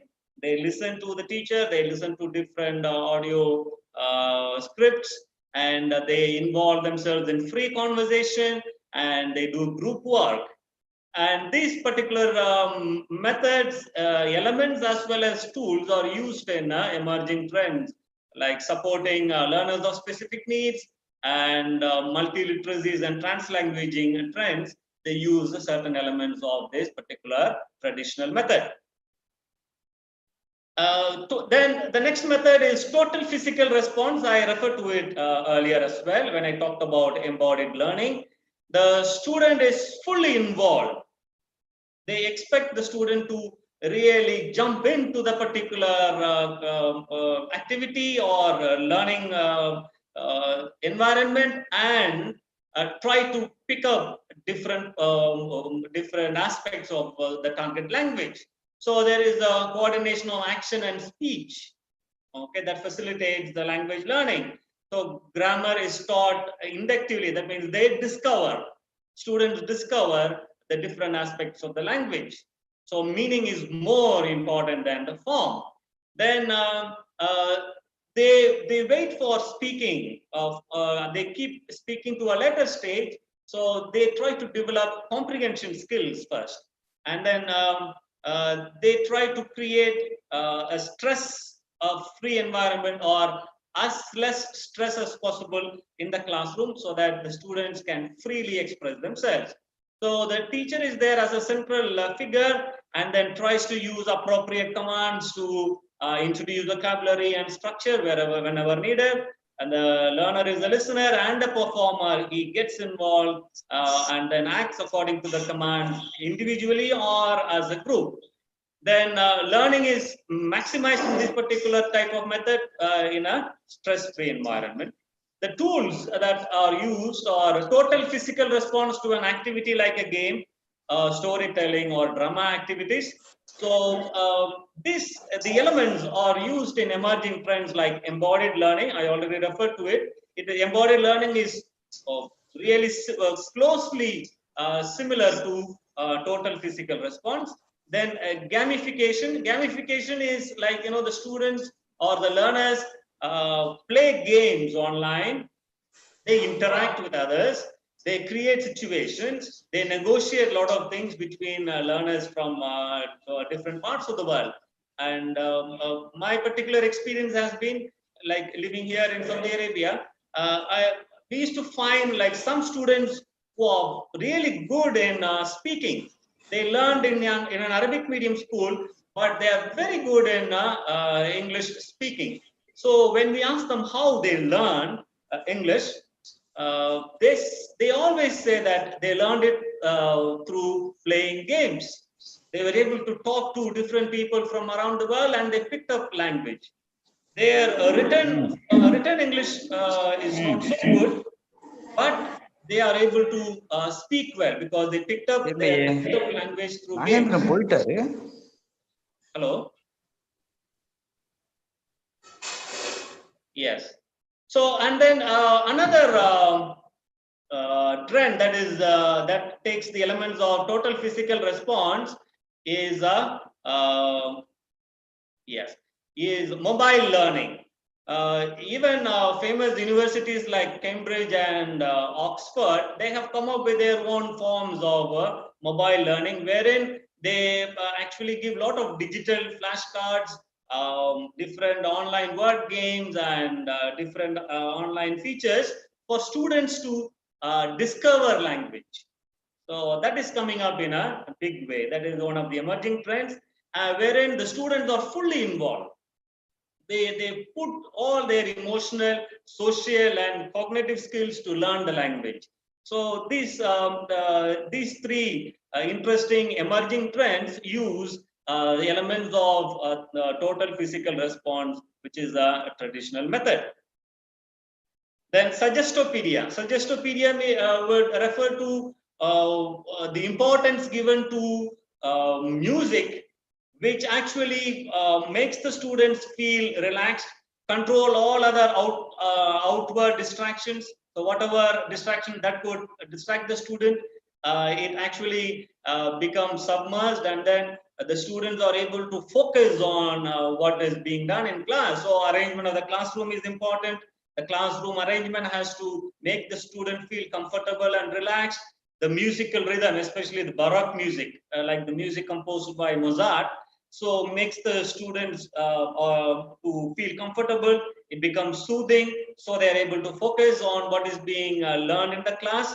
So the students actually present information auditively or graphically, and so because they do it both auditively and graphically, both hemispheres of their brain gets involved, and they are able to really be active in the class.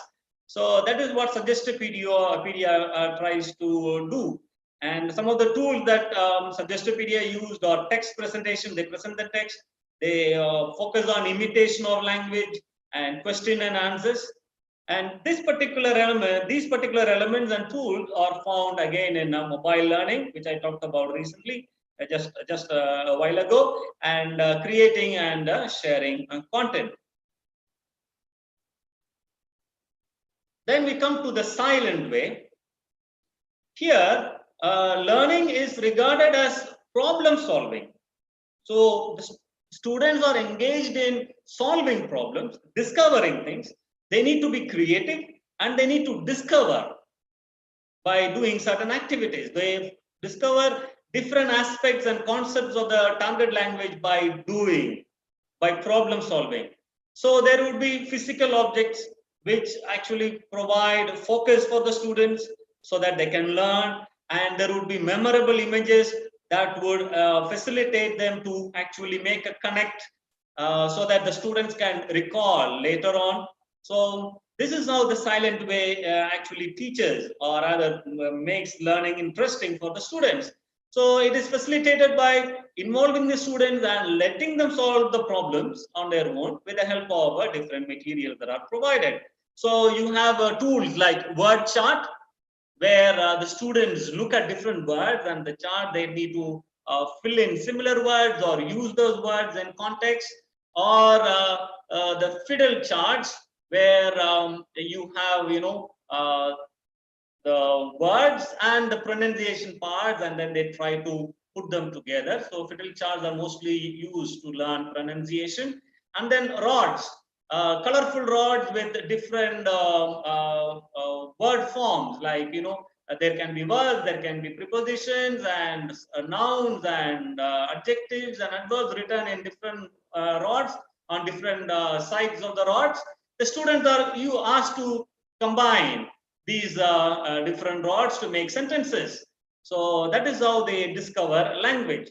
And this particular element again is found in the emerging trends like creating and sharing content, where the students use language by themselves and try to come up with content.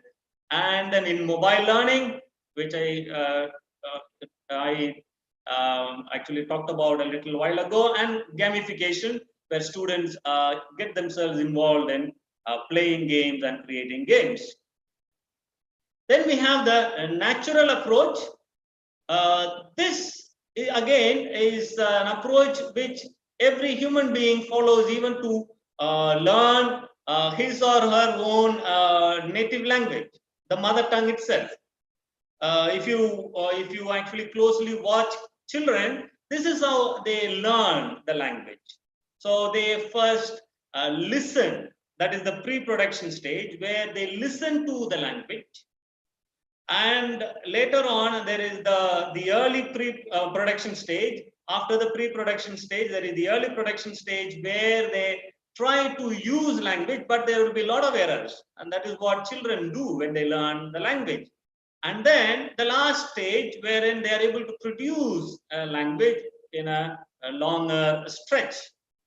So here, the same method is used even for adult learning of the target language. So here the teacher needs to focus on the meaning, not the form or to correct errors. So lots of tools are used in this natural approach, like affective humanistic activities, so which attempts to understand or involve students' feelings, opinions, desires, reactions, ideas, and experiences, just like you interact with a small baby when it tries to learn the language and express his or her feelings, opinions on certain things or reactions. So that method is used here. And then there will be open dialogues, interviews, reference ranking, and personal charts, supplying personal information and descriptions, and also problem solving activities and games. So these tools are again, some of these tools and some elements of this method are again used in emerging trends like supporting learners of specific needs, gamification, and creating and sharing content. Yet another method is communicative language teaching, which is called CLT, where they use variety of materials, topics, and activities and ways of interacting so that they are able to, the learners are able to communicate with each other. So there is a lot of emphasis on the awareness of cultural knowledge. There is a lot of emphasis on fluency and tolerance of errors. So their focus is more on learner creativity, which I talked about at the beginning. So they focus on learner creativity. Accuracy comes later. So the teachers are there as guides, counselors, as organizers, as a person who mentors, as a person who facilitates things. So it provides learners with activities and opportunities to show or share and explore their feelings, attitudes, and opinions. So it creates a genuine and realistic learning situation. So they learn language by communicating. So there will be tools like community-oriented tasks where they engage in dialogue or conversation with the fellow learners and with the teachers. There will be lots of role plays and problem-solving activities. So these particular tools are found in emerging trends like mobile learning, gamification, and then in inquiry-based learning or learning in a complex world. This particular thing is like, trend focuses on how the learners are going to use language in real life situation. So they need to know how writers and speakers have used language in different situations. So they get the help of real life use of language, especially online corpora, which is coming up in a big way. Online corpora is being used to understand a different contexts of language. So this is something that is really coming up in the or used in the emerging trends. So communicative language teaching and its methods are also found in emerging trends as well. So so far I have discussed, I think, around 10 traditional methods and how their elements and tools are actually used differently in the trends that are being created. And these trends didn't start just recently, like after the COVID situation or something. It was already there, like 3 or 4 years earlier itself. These emerging trends, they have come up in a big way. Maybe they are yet to reach or develop into a wide range of usage. So possibly in the future, some of these trends would find ways in other teaching contexts as well, especially in college and university and school teaching.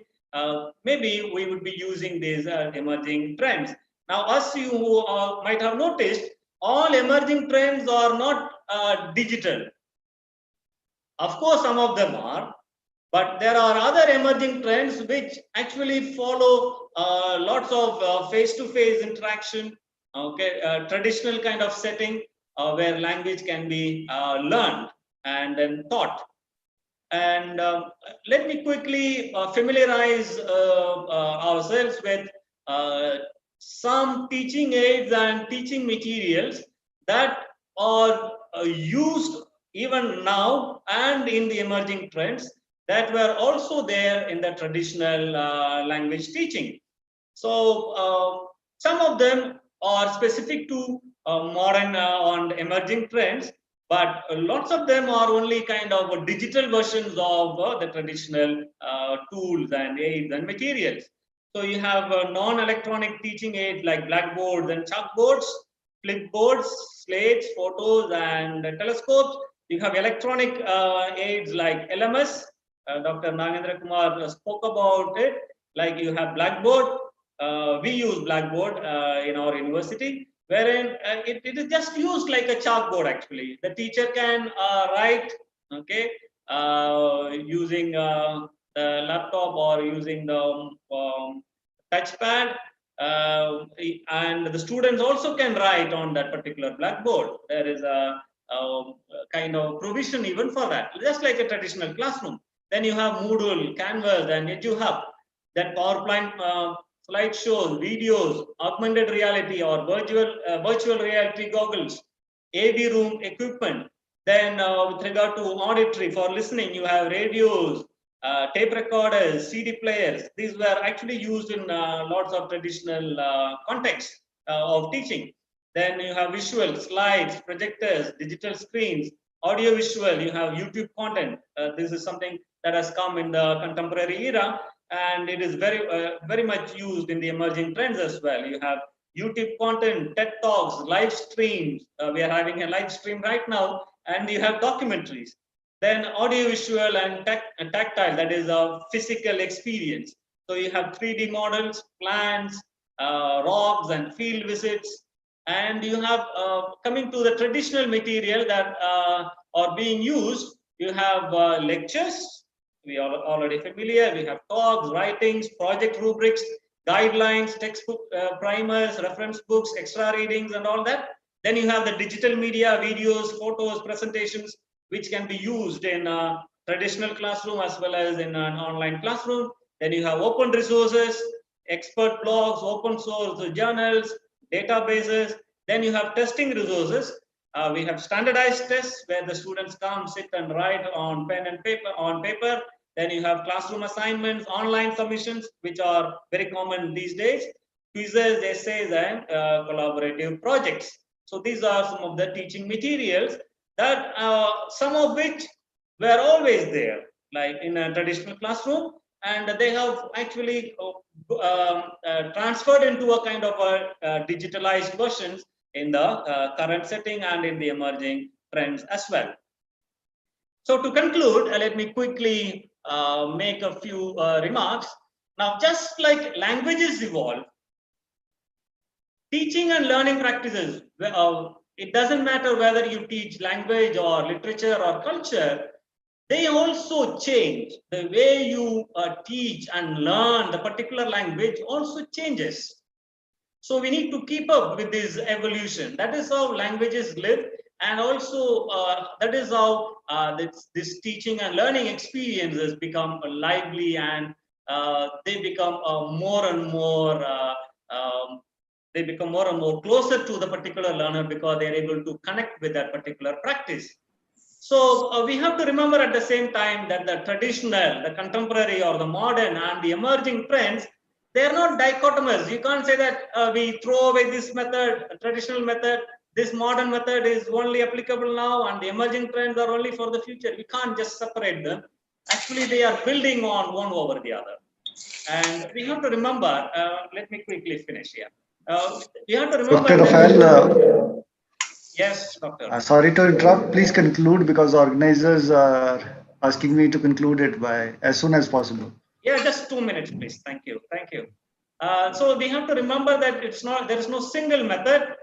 We have to remember to use a mix of the best practices that are available.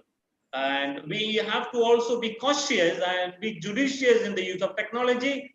And learners' needs are paramount. Methods and tools are ones that would only assist. They are not the prime focus. And finally, we have to remember, whatever be the type of tools we use, whatever be the type of methods we use, the most important resource in every classroom, be it traditional or modern classroom or emerging classroom, the most important resource are the learners. And with that, I conclude. Thank you very much. Questions? Thank you, Dr. Rafael. We will obviously have question answers or something like that. Okay. So may I invite Professor Nagendra Kumar on screen, please? The co-host is requested to put us, 3 of us on screen. Yeah, I'm there.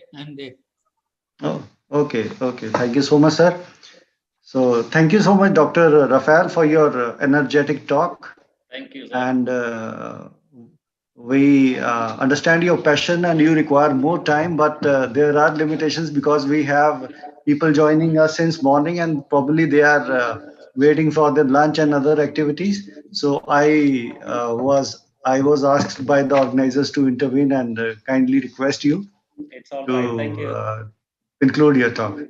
Okay. So it was to start with this session. It has been a very energetic and enlightening session. And from IIT Roorkee, Professor Nagendra Kumar has been kind enough, and he gave a very structured talk.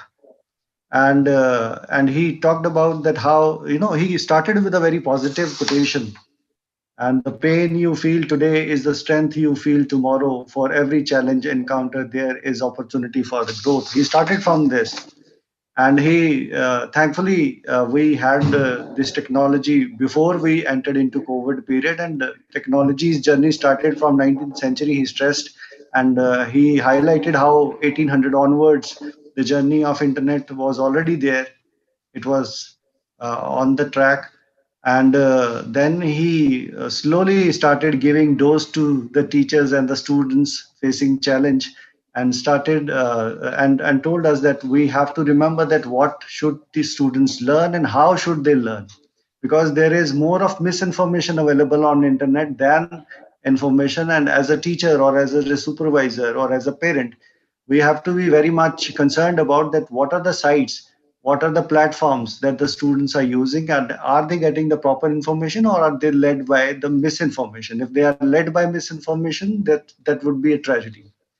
Then he talked about synchronous learning, MOOCs, MOOCs, POCs, SSOCs, many things, and then master technology before you use in class. That was very important point from Professor Nagendra, that we have to master technology before we enter the class, and we have to be tech savvy.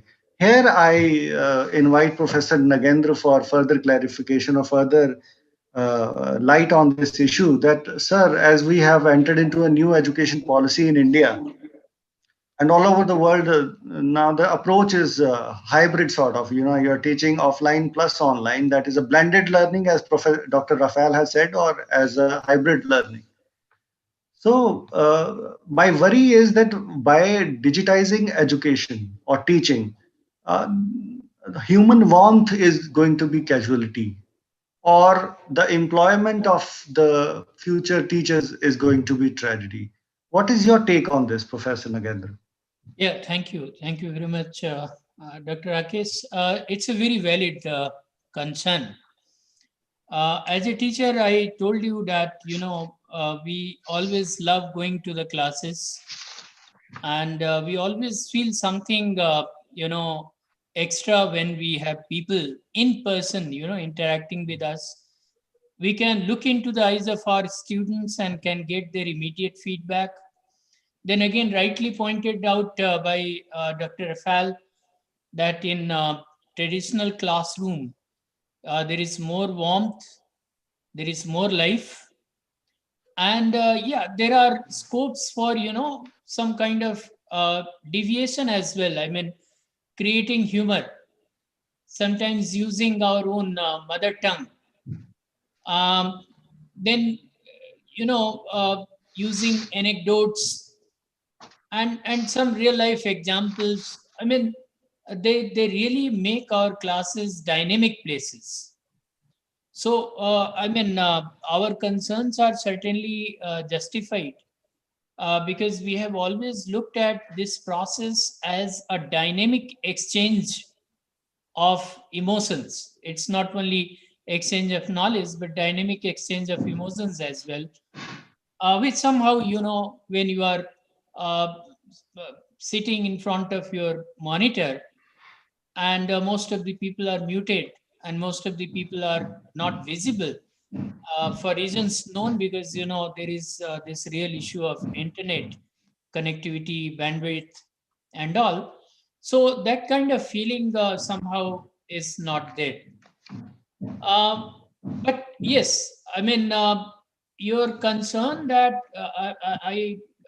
you see, when technology was introduced in not only in educational institutions, but banks and other sectors as well.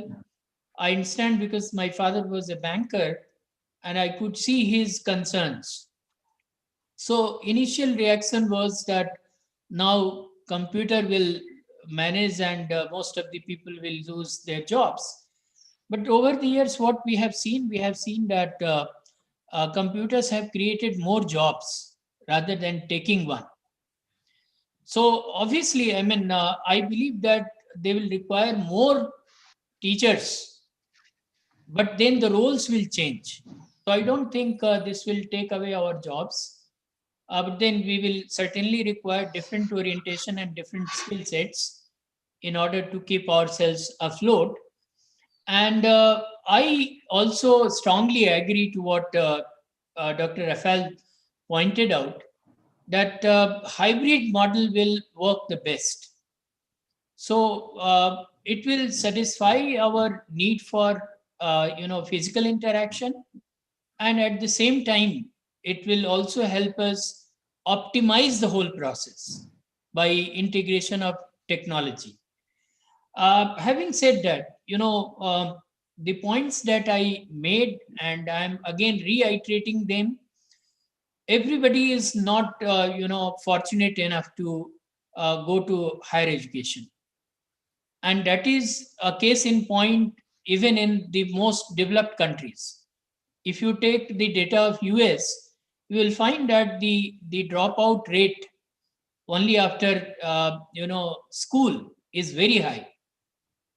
And most of the enrollments in higher education are of those people who have been enhancing their degree, doing some part-time job. So for them, it's not possible, it is not affordable also, that they can, come to physical campuses, can stay there and pursue their degrees.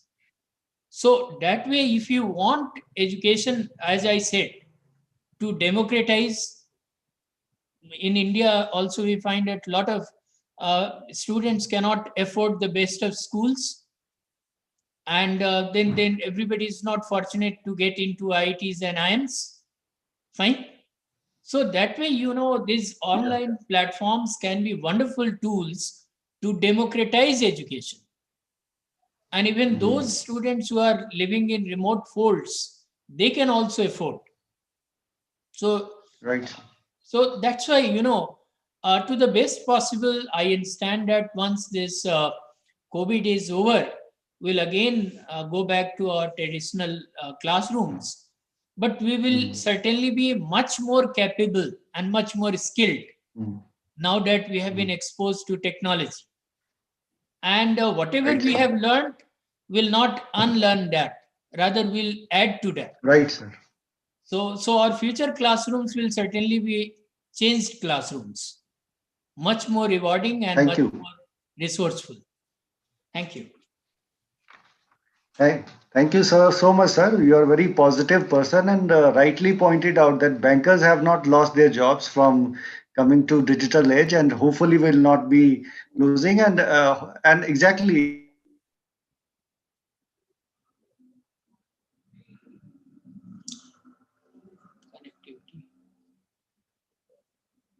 Connectivity issues are there.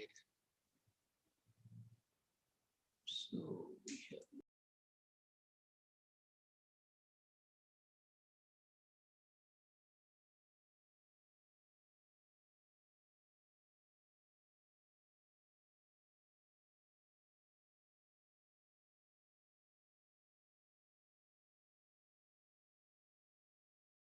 Hello. Hello. I guess I'm not able to hear Dr. Rakesh. Dr. Rakesh has lost his connectivity, I guess. So, I mean, that is also a limitation of technology. Disadvantage of. Yes, yes. So, Professor Bala, I mean, so what do we do? Our anchor is lost. And somehow we have to sail through and get to the shore. So I guess somebody else has to steer it.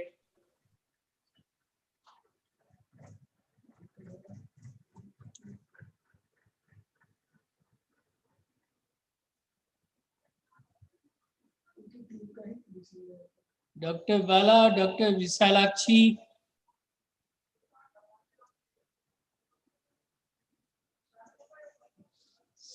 Are you getting me? I mean, are we connected? Sir, Yes, sir. good afternoon, sir. Yeah, I am Dr. Kavya Rasul. Yes, sir. You both of you have made a wonderful presentation, and also you have nailed a few concepts for the future generation or the future of this post-COVID realm of teaching. Yes, sir. So thank you so much for that. And definitely we are waiting for Rakesh sir to come, and even otherwise, I think we have the final concluding remarks. I think Nagendra Kumar sir, Professor Nagendra Kumar sir has given his remarks, and let us call our beloved Professor Brito sir Professor Dr. Bittu, sir, to give your concluding remarks so that we can wind up the session. Thank you. Okay. Thank you, Dr. Kabir. My concluding remarks would be that, as Dr. Nagendra Kumar has pointed out, this particular COVID situation has thrown open an opportunity for us to explore new avenues of teaching. My only fear is that since we get used to this type of teaching, we shouldn't become complacent or say like, this is very easy for me to do. I don't worry much about what the students are learning. So it is very convenient for me. So that kind of lethargy can set in to teachers. And we need to be very, very careful about it, because this is not going to be the ideal way in which teaching and learning can take place. Because every learning to be really, really effective, there should be the best of all practices and available resources that can be utilized in different contexts. So depending on the need of every class, be it a literature class or a cultural or a class on culture where you need to focus on particular concept or an idea, depending on the need, or when you teach language, depending on the need, we should be able to take in the available best practices from different methods and tools and the emerging practices as well, and then try to incorporate them.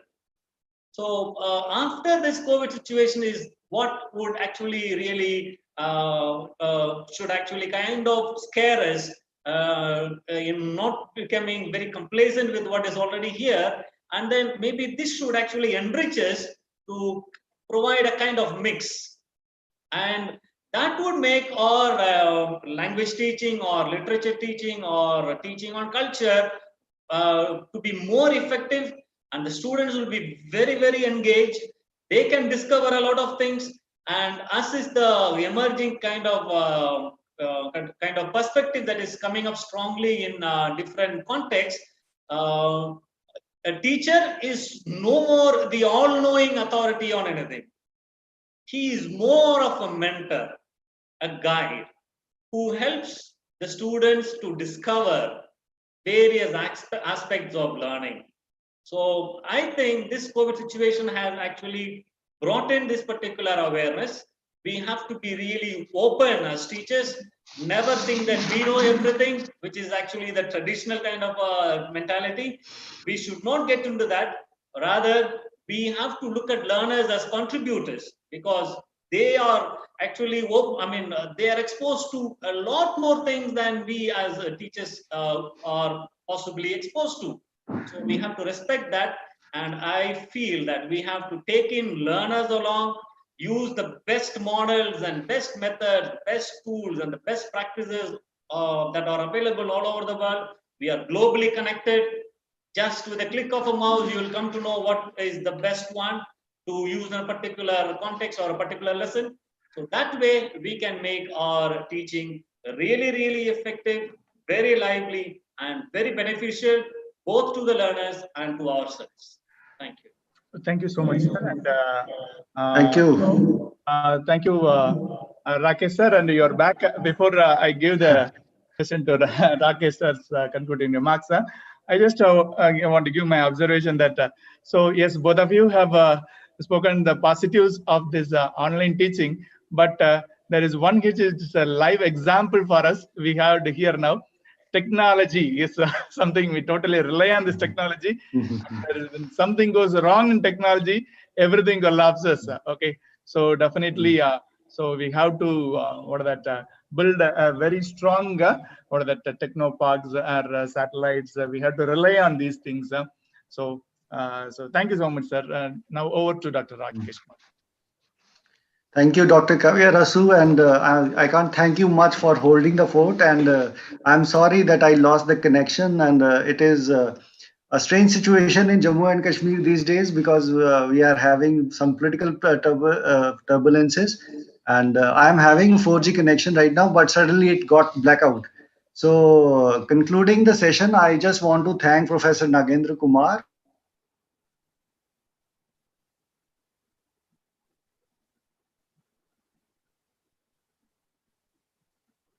and it was very nice to listen to different flavor from Saudi Arabia. We cannot thank you much. And one thing important that I wanted to ask you, sir, is gamification platforms, because our students here in India can, Professor Nagendra Kumar, he has given many examples of the platforms available like Kindle, Goodreads, and Literary Review, and other MOOCs and MOOCs. So gamification platform you talked about, but you can you please specify some platforms which are available online so that the students can use to enhance their language skills? Yes. We have Learn Match. That actually. Oh, sorry. You are audible. Are you still speaking something? Yeah, can I speak? No. Carry on. Carry on. Okay. So for football lovers, actually, there is one particular thing called Learn Match, wherein they use training sessions, friendly matches, leagues, and cup games for the students to engage in to make vocabulary learning for young learners.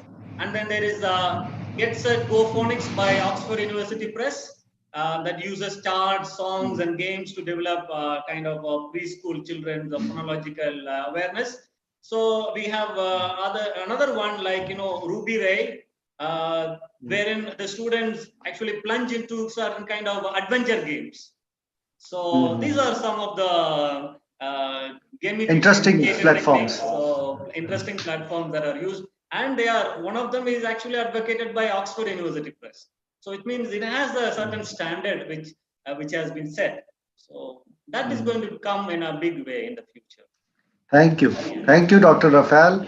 And we will not stretch this session more, and I'll not stand between the participants and their lunch.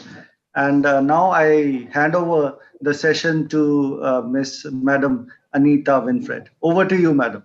Thank you so much, sir. Thank you for carrying on the session, and thank you, sir, professors, for your brilliant insight on how to cope up with the drastic things that we are facing right now with the pandemic era. Thank you for giving to faith, and thank you for assuring that we might not lose our jobs to the technology which is coming up. Thank you so much for giving us a brilliant insight. I'm sure that participants will have understood how to edify oneself and how to cope up with the changes happening. Thank you so much. Thank you, sir. Thank you. Thank you so much. Thank you very much. Thank you.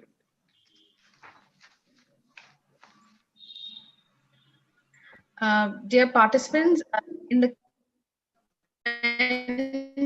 the chat box, the feedback link has been posted. Kindly fill it up within half an hour's time so that it doesn't expire, and that's how your attendance will be recorded.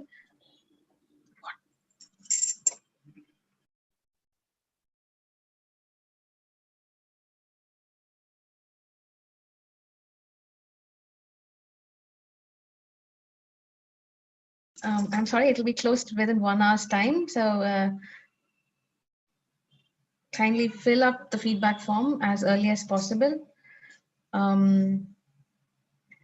And one more announcement, dear participants, while you log into the Zoom platform, make sure that you enter with your registered name that you have provided in the registration form, because it is creating a lot of confusion, not knowing who is that. So that's how we record your attendance. So make sure that you change your display name to the name that you have provided for us. So we will not have any confusion. So allowing you inside the platform, we have to cross-check with the list and all